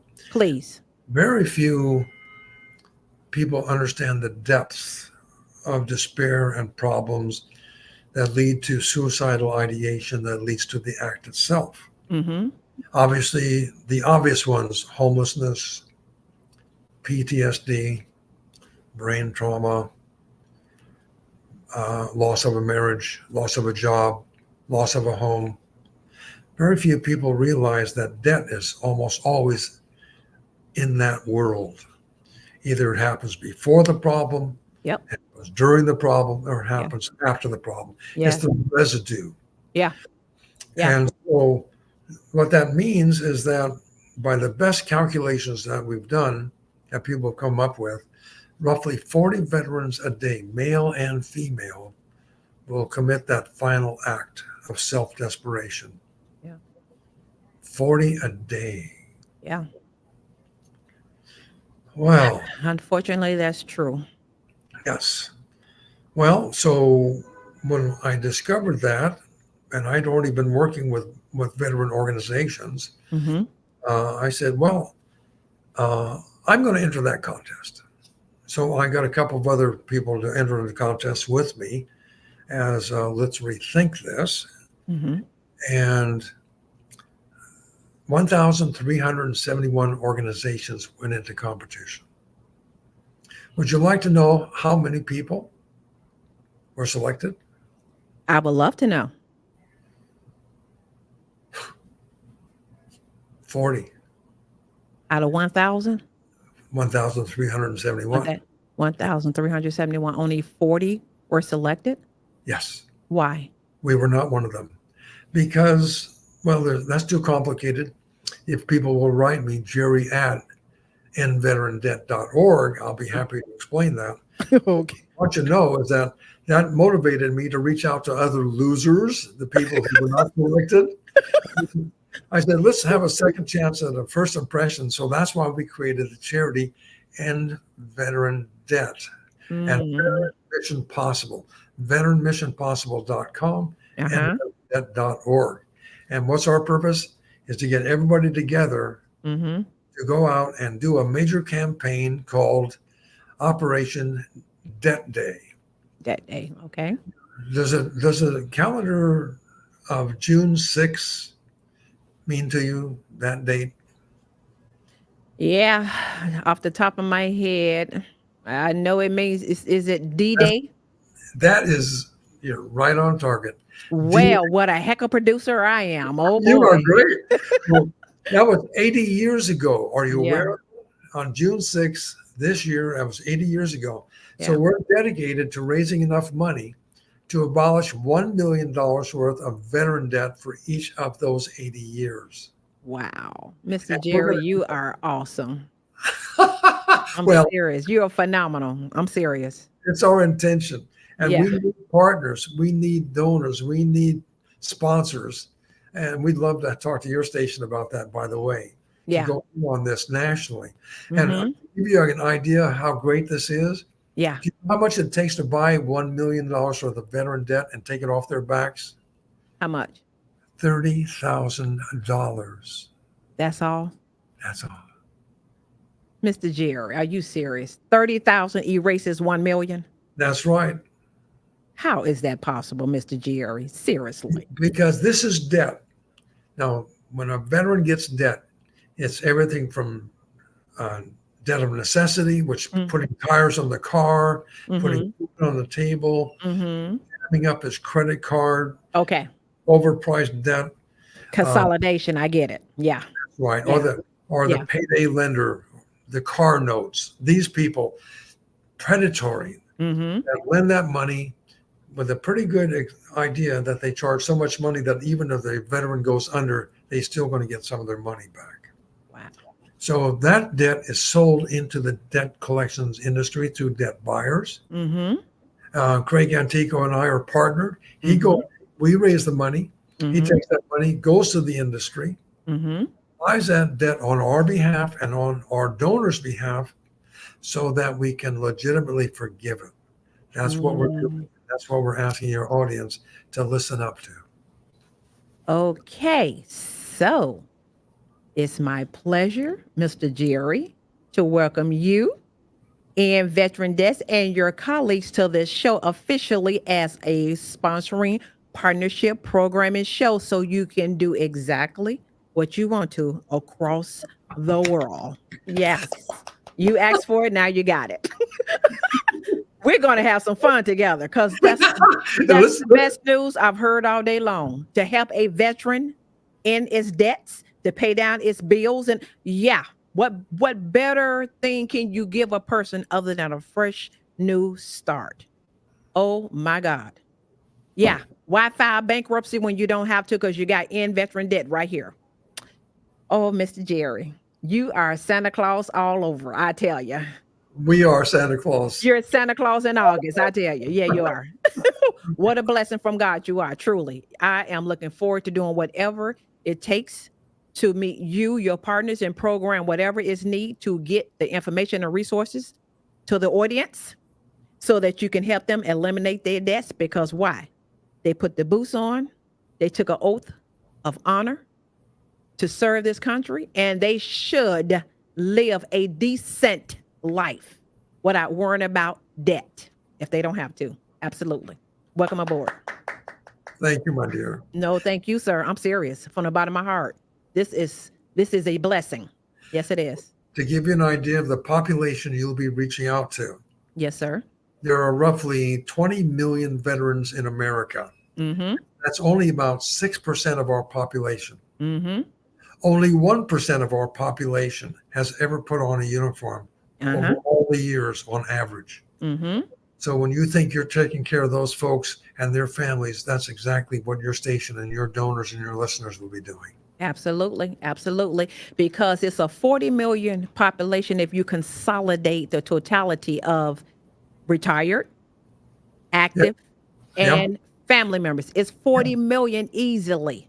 Yes. And it's a niche market, Mr. Jerry, that has really not been tapped into, has been underserved, undermarketed, underrepresented. So America's Heroes Group my partner, my godfather, and I, co-founder, Mr. Governor Talk Radio, Cliff Kelly, the one and only, we started this show 2016, our first show in April.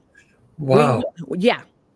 We did not go live social media until 2020 because it was a slow walk.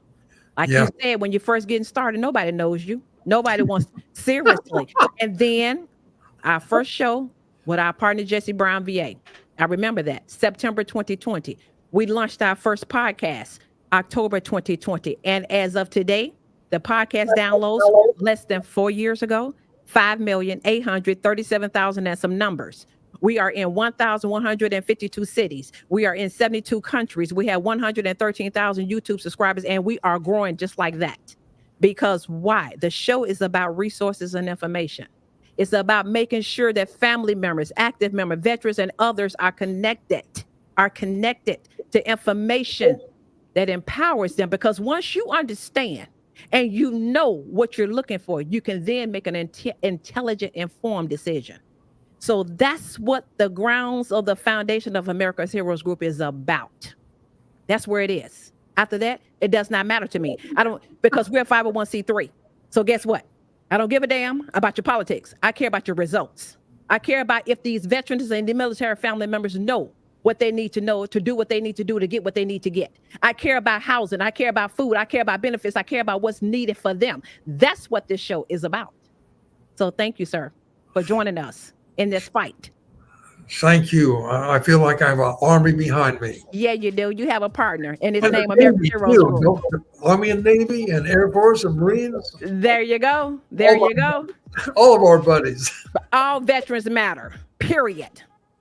Blessings. Thank you, dear.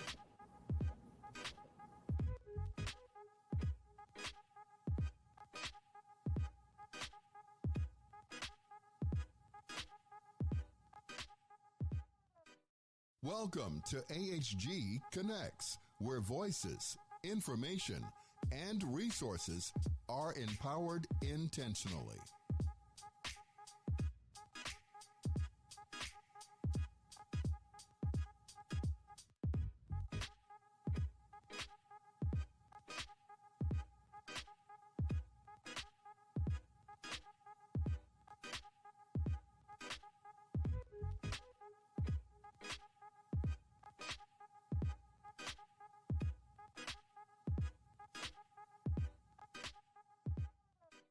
Welcome to AHG Connects, where voices, information, and resources are empowered intentionally.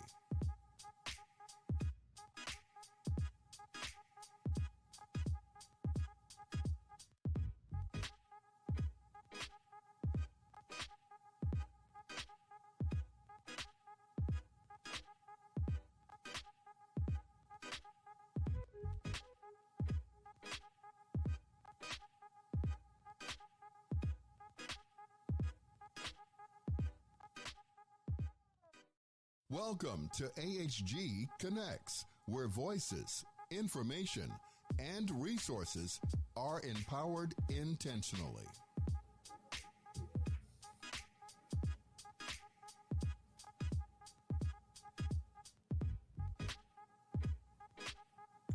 Welcome, everyone, to America's Heroes Group, the first inaugural recording of myself, Dr. D, the founder and CEO of Glass Soldier. I'm excited to be here, and I hope you're excited to go on this journey with me. So in case you have been a fan of America's Heroes Group for a while, or this is your first time listening in, thank you so much for coming in and listening to what I myself have to say about Glass Soldier, about the state of veterans and our military in terms of mental health and really driving awareness around sexual assault. So the point of this podcast really is to introduce myself, to introduce what Glass Soldier is, the mission going forward, and then the call to action to you, the audience, and how you can be a part of this.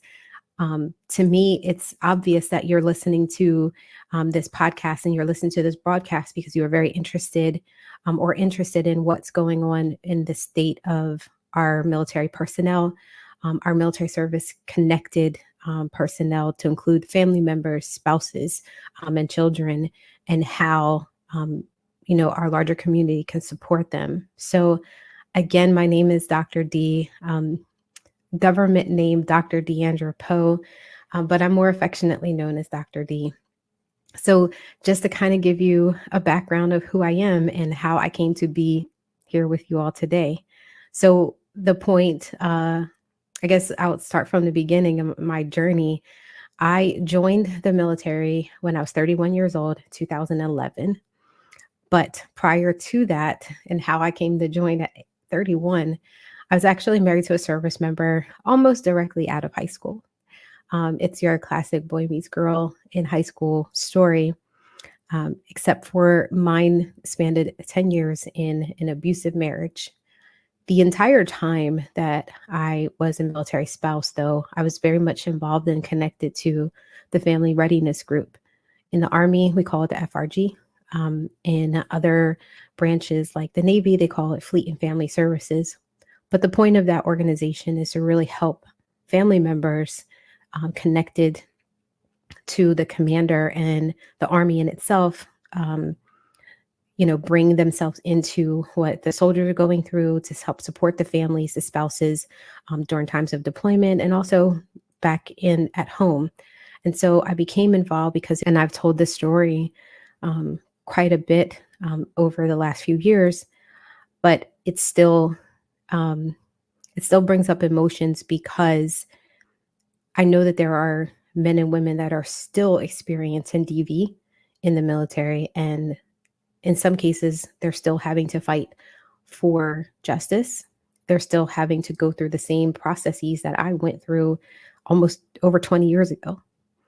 And so after deciding that I wanted to get out of this very bad situation and trying to come up with a plan, my then husband's commander took an interest in me because I was running his FRG program in a way that he'd never seen before. And he really appreciated what I was doing. And so he kind of dropped the seed in me and he said, you know what, Deandra, you're going to make a great officer one day. And I laughed in his face because I really didn't see myself going into the Army at all. But he began to mentor me. He began to help me train for PT. I went to camp just to see if this is something that I wanted to do. And sure enough, I was like, yes, let's do this. And so that kind of started my journey, 2007, 2000, the end of 2008. I got accepted into George Washington University into the ROTC program. Unfortunately for me, there was a lot of things that I didn't know and he didn't know.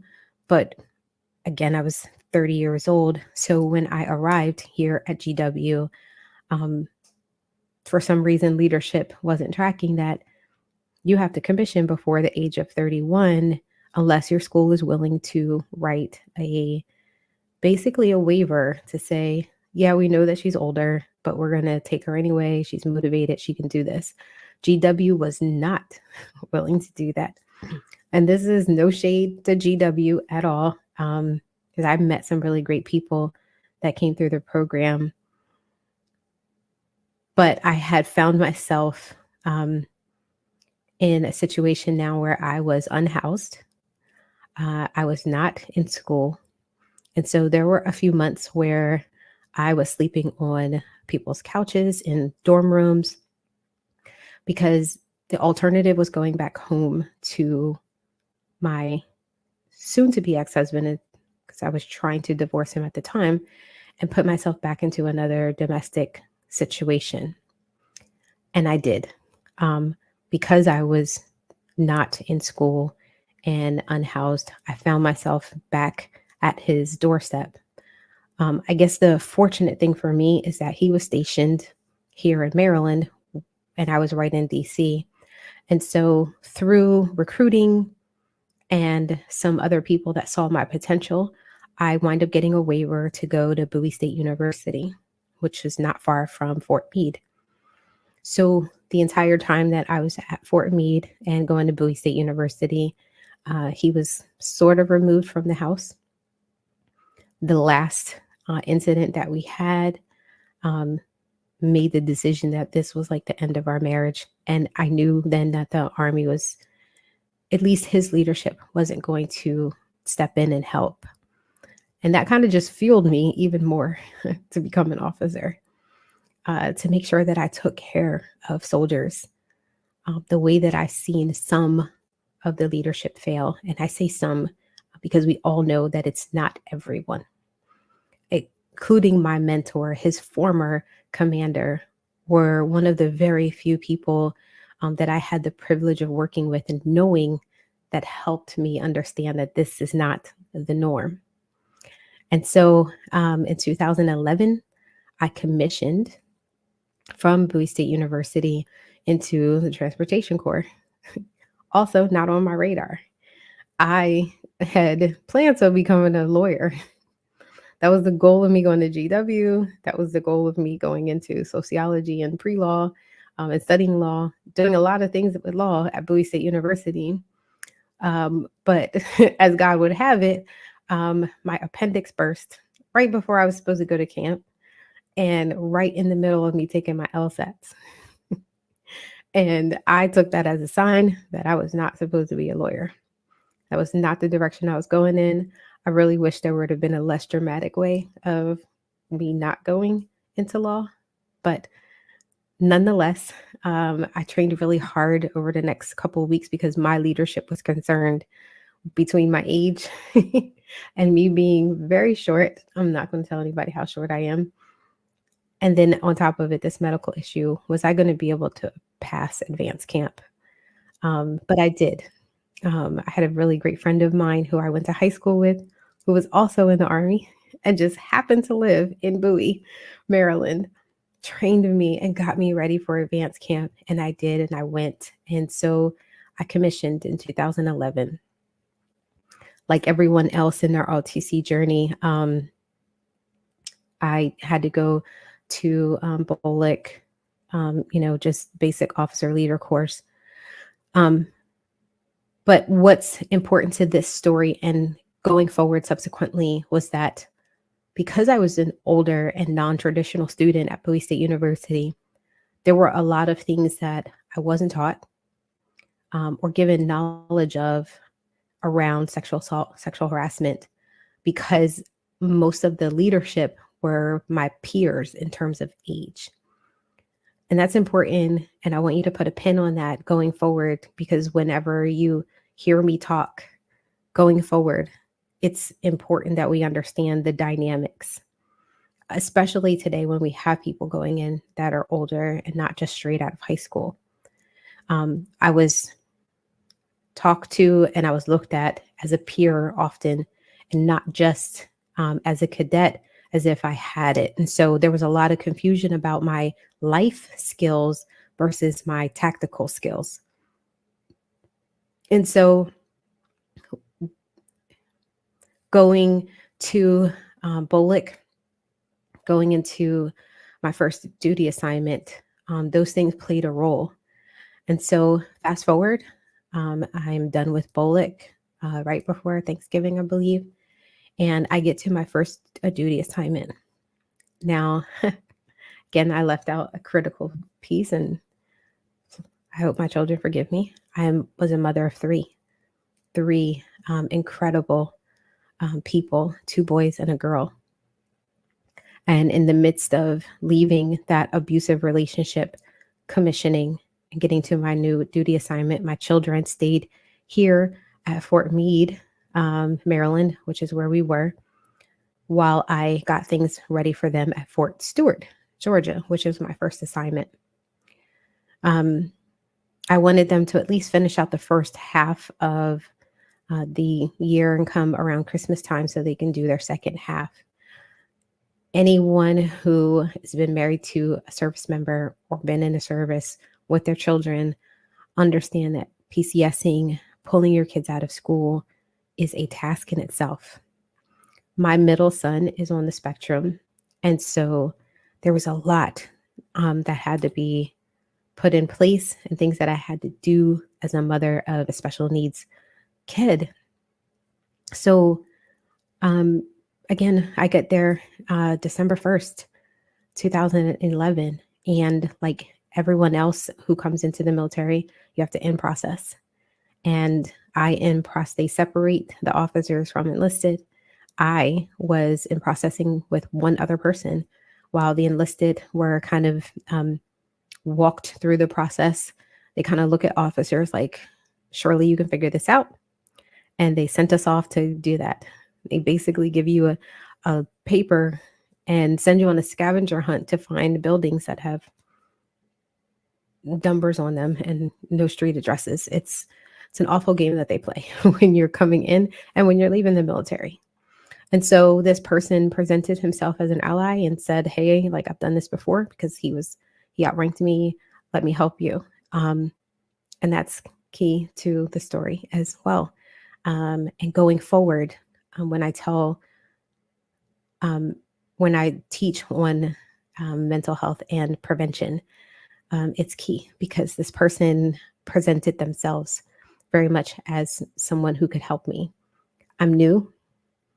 I am an LT and my children aren't there yet. So absolutely, I'm taking the help, right? Children come for Christmas. This person has introduced me to my children. And I go through, the continuing the onboarding and processing, journey that all service members go through. Within the 2 months that I'm there, I have to have dental surgery. And on the day after, I believe, or that day, he comes over at night. My children are in their rooms and going to sleep. And he assaults me while my children are asleep. I have told this story, obviously, several times. I've had to testify.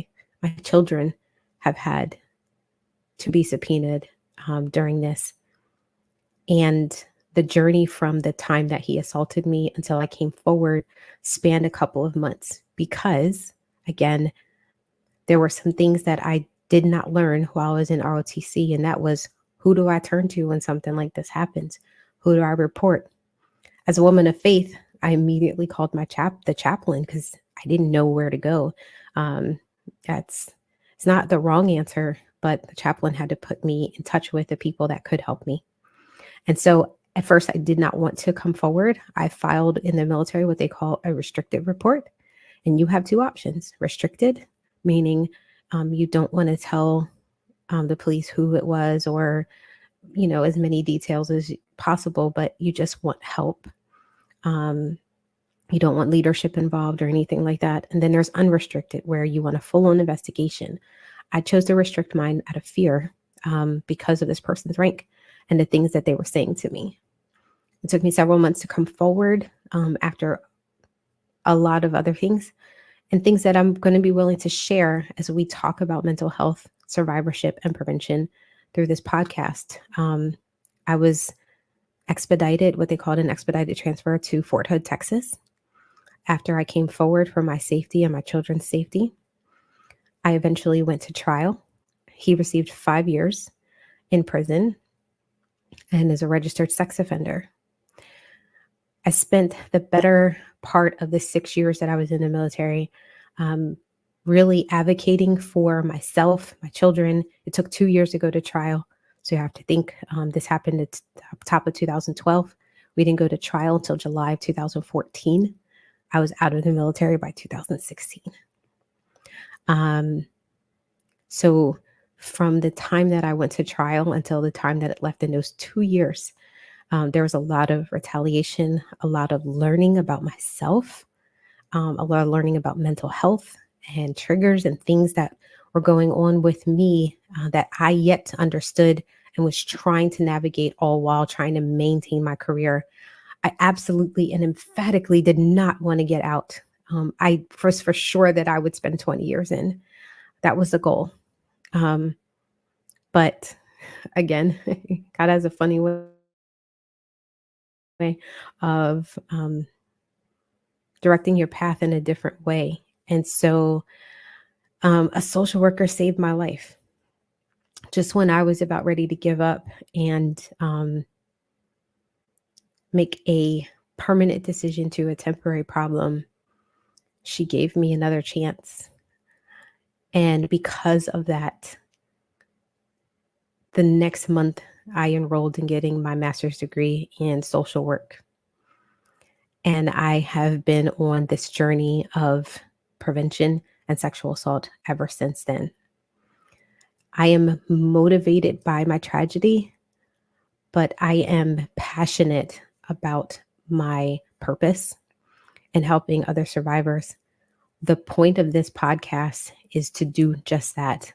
And again, I left out parts of my story, and there are nuances and things that are a part of it, that are a part of prevention and a part of this work and a part of my story and a part of my purpose, that I am excited to bring to this audience, especially if you have someone in your life.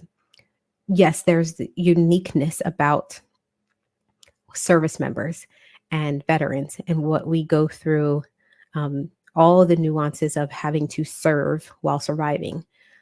But these things are also applicable to anyone, including our civilian population, not just for sexual assault survivors who have not served, but for family members who are trying to love someone through sexual violence, for those that have family members that may have been assaulted and are trying to support them and figure out how to help them, for our civilian organizations and counterparts that want to partner with people like myself and other organizations to figure out how do we support veterans and, the uniqueness and what they need. This is what this podcast is for. This is the point of me bringing this to you. So, fast forward 2020, here comes Glass Soldier. I was about a year or two into my master's program and working on my thesis and gearing up to go into my PhD or doctoral program. And Glass Soldier came to me. It was like the push of right now. I thought of Glass Soldier as I was waiting for my trial in 2014, but I didn't know how I was going to do that and wear this uniform. And so here I was, nearly 4 years removed from the uniform. And that's when I felt that tap on the back of the head or the shoulder, starting Glass Soldier again. So when it was still being called the coronavirus, we had this great idea to start Glass Soldier to address the whole stay-at-home orders, and everyone's on the internet. And so I was 1 year into my doctoral program when I started Glass Soldier, because I was working on my dissertation, and my dissertation was focused around military sexual assault reporting. And so we started hosting webinars. That's really what we wanted to do in the beginning, was address the issue of service members not wanting to come forward. Who do they report to? What kind of reporting mechanisms can we innovate to help service members? And that's still very much a core mission of ours, but we've expanded over the last couple of years. So, the primary goals of Glass Soldier is to support, prevent, and eliminate sexual assault from our military. And that is all branches, not just Army. I speak Army, but I also understand the language of pain, and that is across every branch. So that is at the core of what we do. Our core values are what we call ACT, A-C-T. And that means accountability, collaboration, and transparency.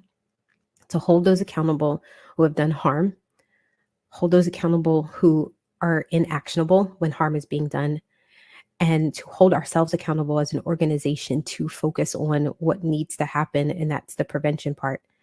And then there's the collaboration part, the C, and that is to collaborate with the DoD, with outside organizations, to include civilian organizations, to have wraparound services and support for our active duty military who are afraid to come forward, and our veterans who may not have the means or opportunity to get support from the VA because they are also overwhelmed. And then the transparency, and that's in our message, that's in our branding, that's in our prevention work, to be transparent in everything that we do. And ACT became a part of our for-profit organization, which is ACT to End, which means accountability, collaboration, transparency, to engage, network, and demand. And you already know what those words means, and that's exactly what we do. Engage, we network, and we demand change. So the highlight of our organization is really trying to come up with those innovative ways to disrupt systems that don't harm the mission or even the DoD's mission of having a strong force. But we're only as strong as the people that are in there. And so we want to disrupt, but not harm.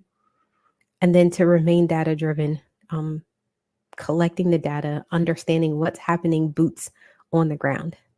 Because leaders love to make decisions and not understand the second and third order effects of the people in which they're making these policies, these procedures, these rules, and these regulations for, right? I grew up with the phrase, rules without relationship equal rebellion.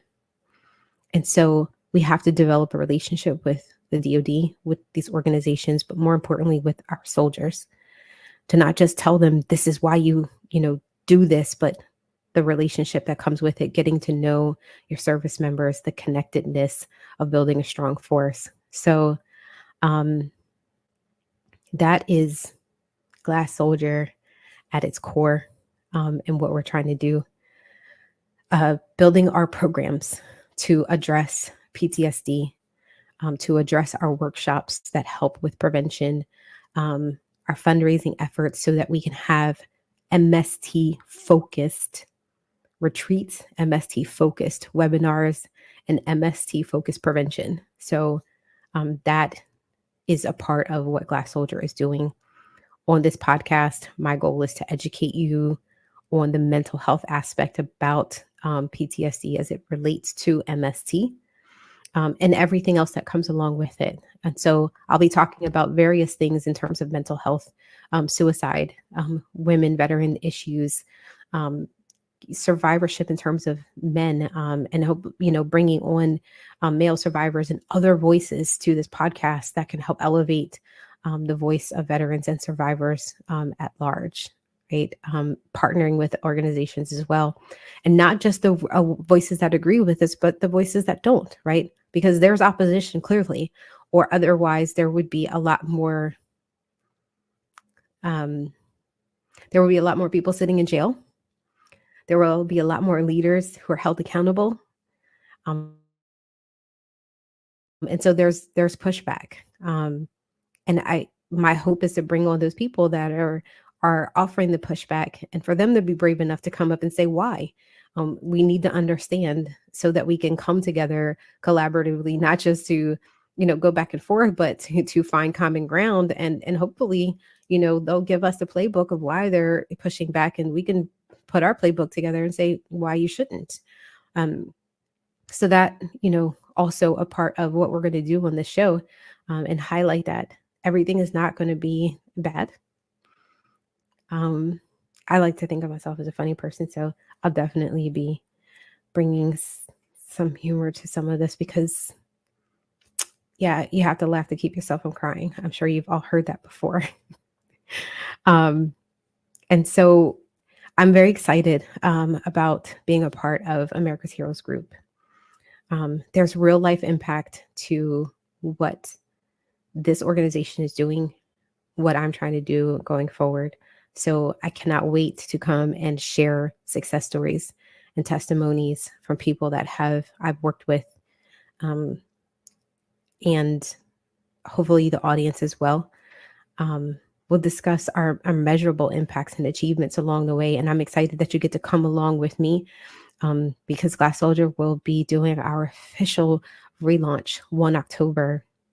So know that every second Wednesday of this month, you will hear more and more about us. Next month, I will be able to give you more about what we're doing, those measurable goals, those support systems, those collaborative partners, and recognizing those people that are here to help us. I think the last thing that I want to say, and I've said this before in every area that I'm in, time is a finite resource.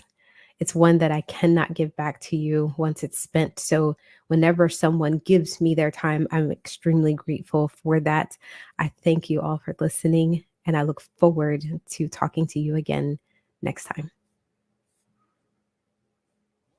To AHG Connects, where voices, information, and resources are empowered intentionally.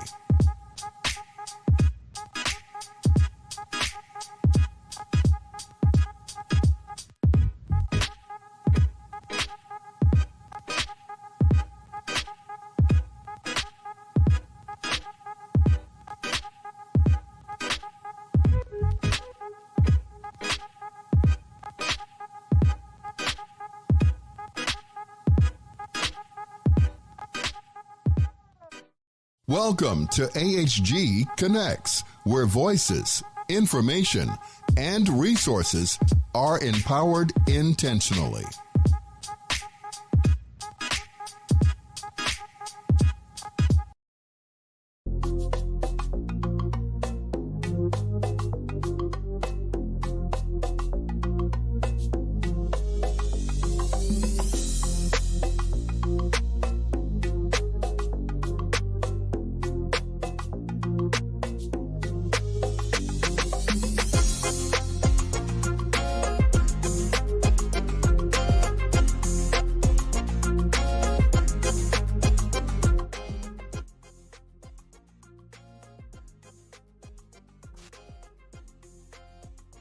Welcome to the Joanna Stage Black. Always been here, not going anywhere. I'm your host, G. Wright.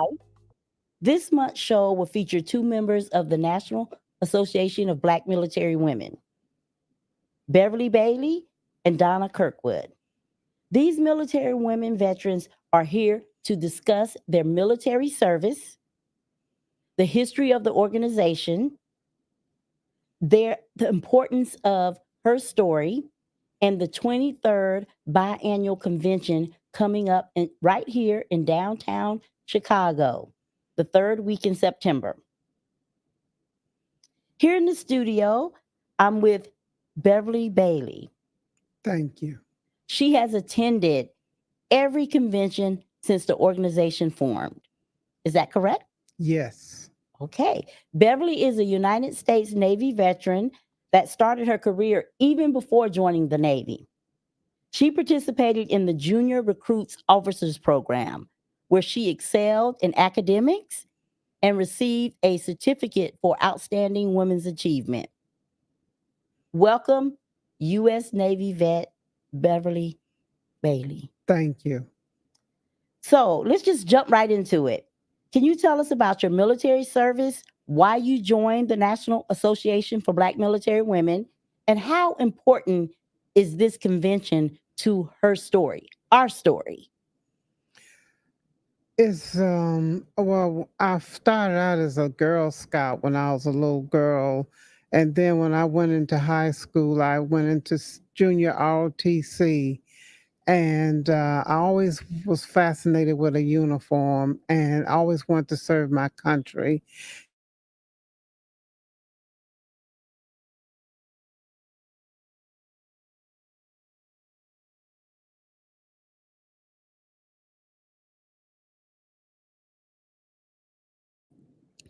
When I got out of the service, I wanted to join a organization that had Black people that served the military in it.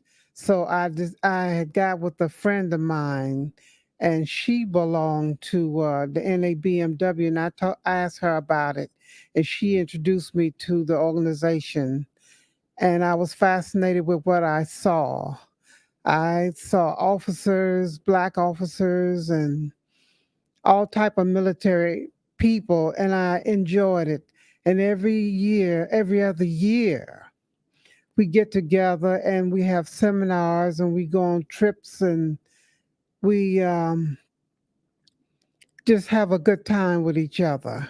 So would you say it's the camaraderie that being with the enlisted, the officers, all collaborating on one level, on one event? Yes. Okay. Is what brings you back time and time again? What brings you back every 2 years to this convention? Because of different things that they offer the people, and getting some travel in, because I love to travel. So I enjoy traveling and going to different places and representing the NABMW and just being with fellow veterans. Okay. Can you tell us some of the cities that you've been in?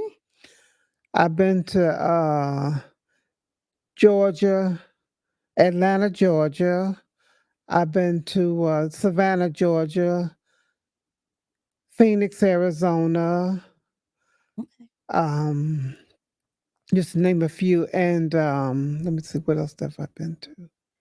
Which one would you say is your favorite? And can you give us some examples of what goes on at these conventions? I know seminars, but give us an example of some of the seminars that you've taken. Okay, the best the convention that I really liked was the one down in Savannah, Georgia, because it had a lot of Black history. Oh, okay. And we have different classes and things concerning the veterans. Okay, like veteran benefits. Yes. Service Yes. connection, Yes. getting military stuff, your military service character upgraded, things like that. Yes. Okay. And also people that have wrote books that was in the military. Okay. They come and present their books to us and sign the books for us.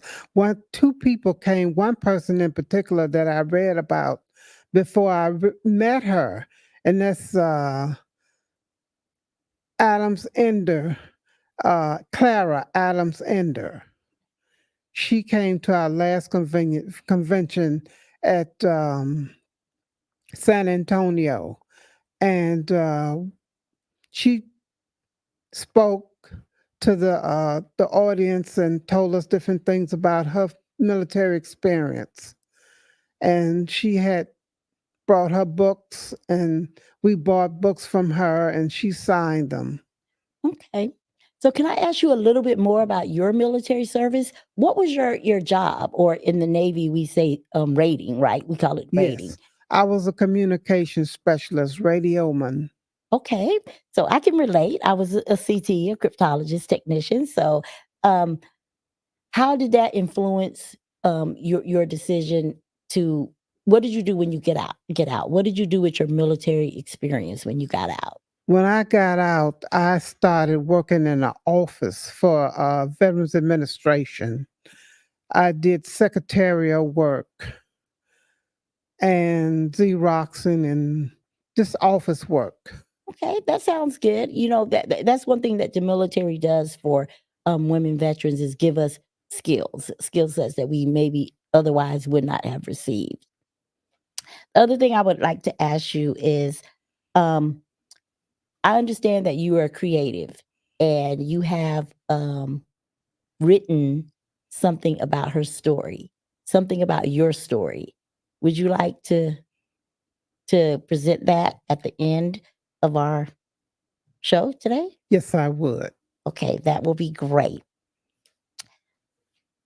I want to thank Beverly for your service, first of all. Thank we you. really want to thank you for your service. We want to thank you for your continued support of the National Association of Black Military Women. And, we appreciate you. What you do is giving your service to your country is not an easy thing.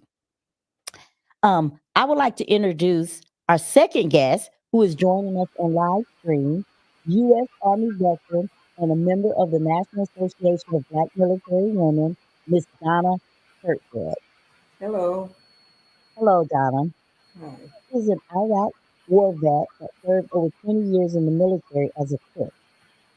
She served with distinguished honors and received many awards, not just for cooking. She served and prepared meals for senior military leaders and their guests. Welcome, U.S. Army vet Donna Kirkwood. Hi. Can you tell us about your military service and why you joined the NABW, National Association of Black Military Women, and how important this upcoming convention is to her story and to the movement of, giving back, women veterans giving back to their community? Okay. Like your first guest, when I was younger, I was a Girl Scout as well, but I don't know if that inspired me or just a part of something I liked to do when I was younger. However, what inspired me to come into the military, into the Army, was a commercial. Back in the day, they had the commercial "Be All You Could Be." Yeah. And I was like, well, I'm not going to go to college right now. I want to be all I can be. I want to get the food. I want to travel. I want to get a career and the benefits. I guess I'm going into the Army. So I went into the Army, and I believe that's probably one of my best decisions I could have made. And I didn't know I was going to stay in this long, but I stayed in 29 years after that. So that was my journey. And then I started out in food service. I was a cook when I first went in. And from there, I went from administration to 79 Victor, which is retention. But my main goal and the main skill set was food service, 92 golf. And that's where I spend most of my time and throughout my civilian life as well.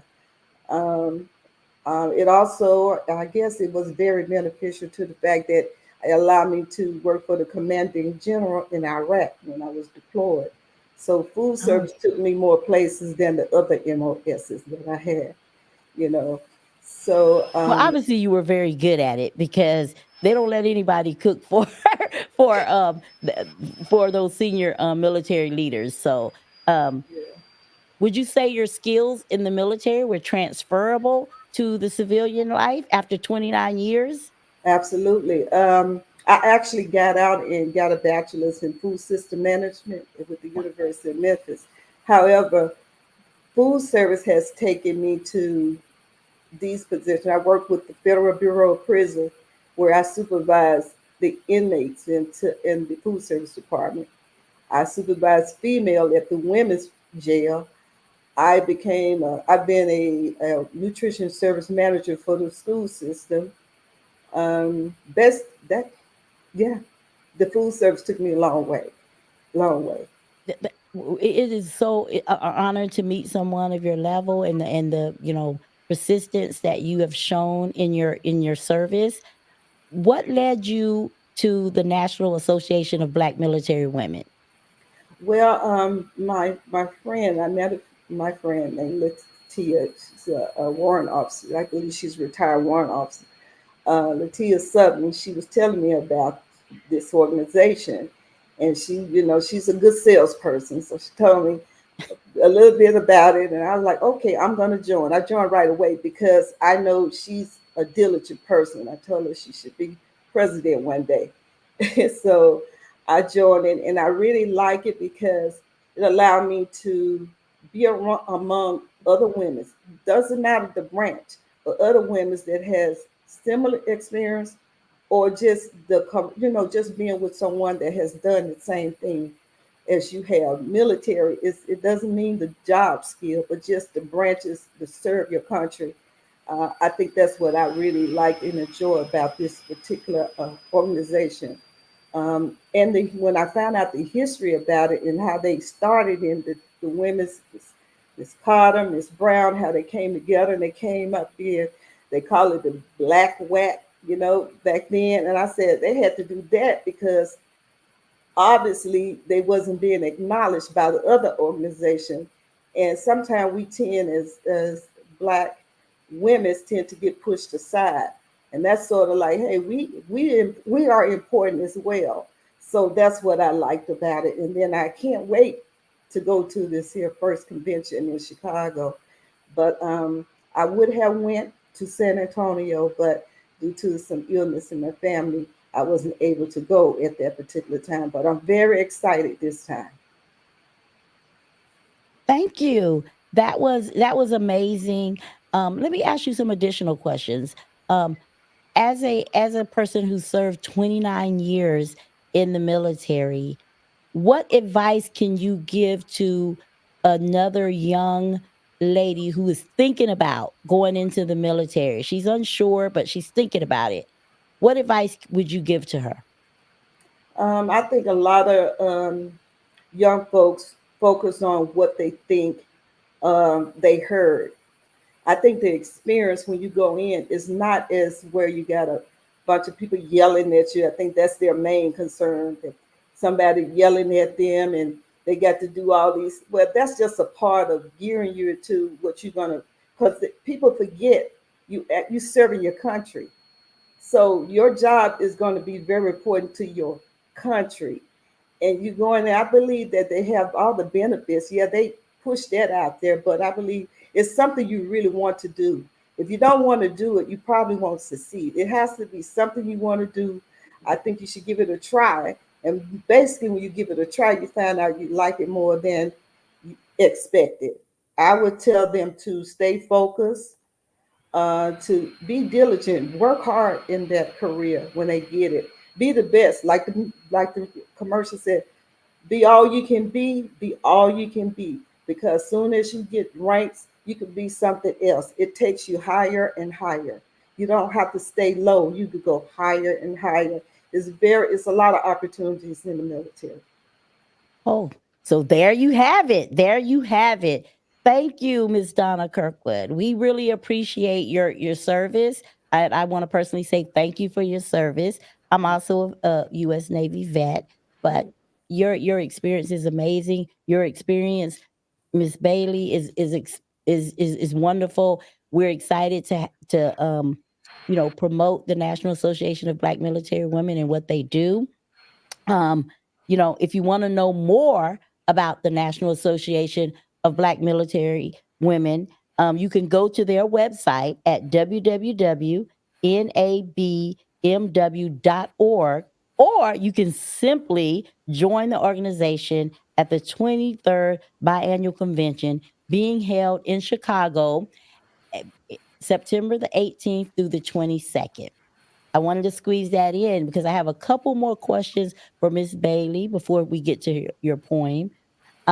What advice would you give? Like I asked Miss Kirkwood, what advice would you give to a young girl who is currently considering going into the military? She's unsure, she's not swayed either right or left. What advice could you give her to sway her toward maybe a successful career in the military? Well, she has to be dedicated. It has to be something that she really wants. Right. Because if she doesn't want it, it's not going to work for her. Okay, that's good advice. That's good advice. So we're going to sort of close this show with her story, your poem that you wrote. Can you tell us a little bit about what inspired you to write this poem, and when was the poem originally written? What inspired me was the things that the people that joined the Black people that joined the military had went through, the hardships, the prejudiceness, the discrimination. Is what purged me to write this poem. Okay. Were you in the military when you wrote this poem? No, I was a veteran. You was a veteran. Yes, I was a veteran. It has been written about 4 years ago. Okay. Yes, I was a veteran then. Okay. So, go ahead. To Tell Her Story by Beverly Bailey. To tell her story is to tell the armed forces story. To tell her story is to tell an OC or combat story. To tell her story is to tell the whole story. To tell her story is to tell the hidden story. To tell her story is to tell is to be part of Black history. To tell her story is for all the Black women, both military and non-military, to learn and appreciate the hardships their foremothers, sisters, cousins endured in the military to keep America safe. Wow, that's deep. That's deep. Her story is our story. Yes. Yes. I also too wrote a poem. It's not that when I wrote it, it wasn't that significant. I was still actually in the military. And after I got out, one day it just popped in my head, you know, thank you for telling me my dreams were too much. Thank you for telling me I wouldn't make it through. I dedicate my success to you. Thank you. You're very welcome. And I really, when I first read your poem, when I was going over your bio, when I first read that poem, it really struck a chord with me because you cannot talk about military history and not talk about a time where women, Black women, Yes. and white women were not a part of it. We've been trying to be carved out of it. And I think what attracts a lot of military veteran women to this organization is it gives us an opportunity to be heard. Yes. It gives us an opportunity to collaborate and camaraderie on a neutral ground. Yes. You know, in the military, we have our, enlisted, we have our, fraternization levels. But with this organization, you can participate as much as you want or as least as you want. Yes. And we all come together for a common cause. Yes. So I appreciate you, and I appreciate you, Ms. Kirkwood. Do you have any final thoughts, Ms. Kirkwood? Well, the only thing I would like to say is thank you for allowing me to be on your platform tonight. And it's a pleasure to actually be able to speak to veterans and non-veteran women that maybe the younger women who's thinking about going into the military will reconsider if they had doubts. And also the ones that are in there, I can't wait to see them when we get to Chicago in September. So I'm looking forward to everything to be with my sisters in arms. Thank you. Any last words, Ms. Bailey? Yes. My last words is to the young people. Make a decision to be something in life. Have purpose. Have a goal in life. That's the only way you can live a good life. Very, very profound words. So again, there you have it. We have two outstanding members of the National Association of Black Military Women in the studio today, Ms. Beverly Bailey, Ms. Donna Kirkwood. I just want to thank you guys. I want to thank our show producers, American Heroes Group, our segment producers, Daphne D. Wright and Latia Sutto. We're going to see you next month on Stage Black. Always been there, not going anywhere.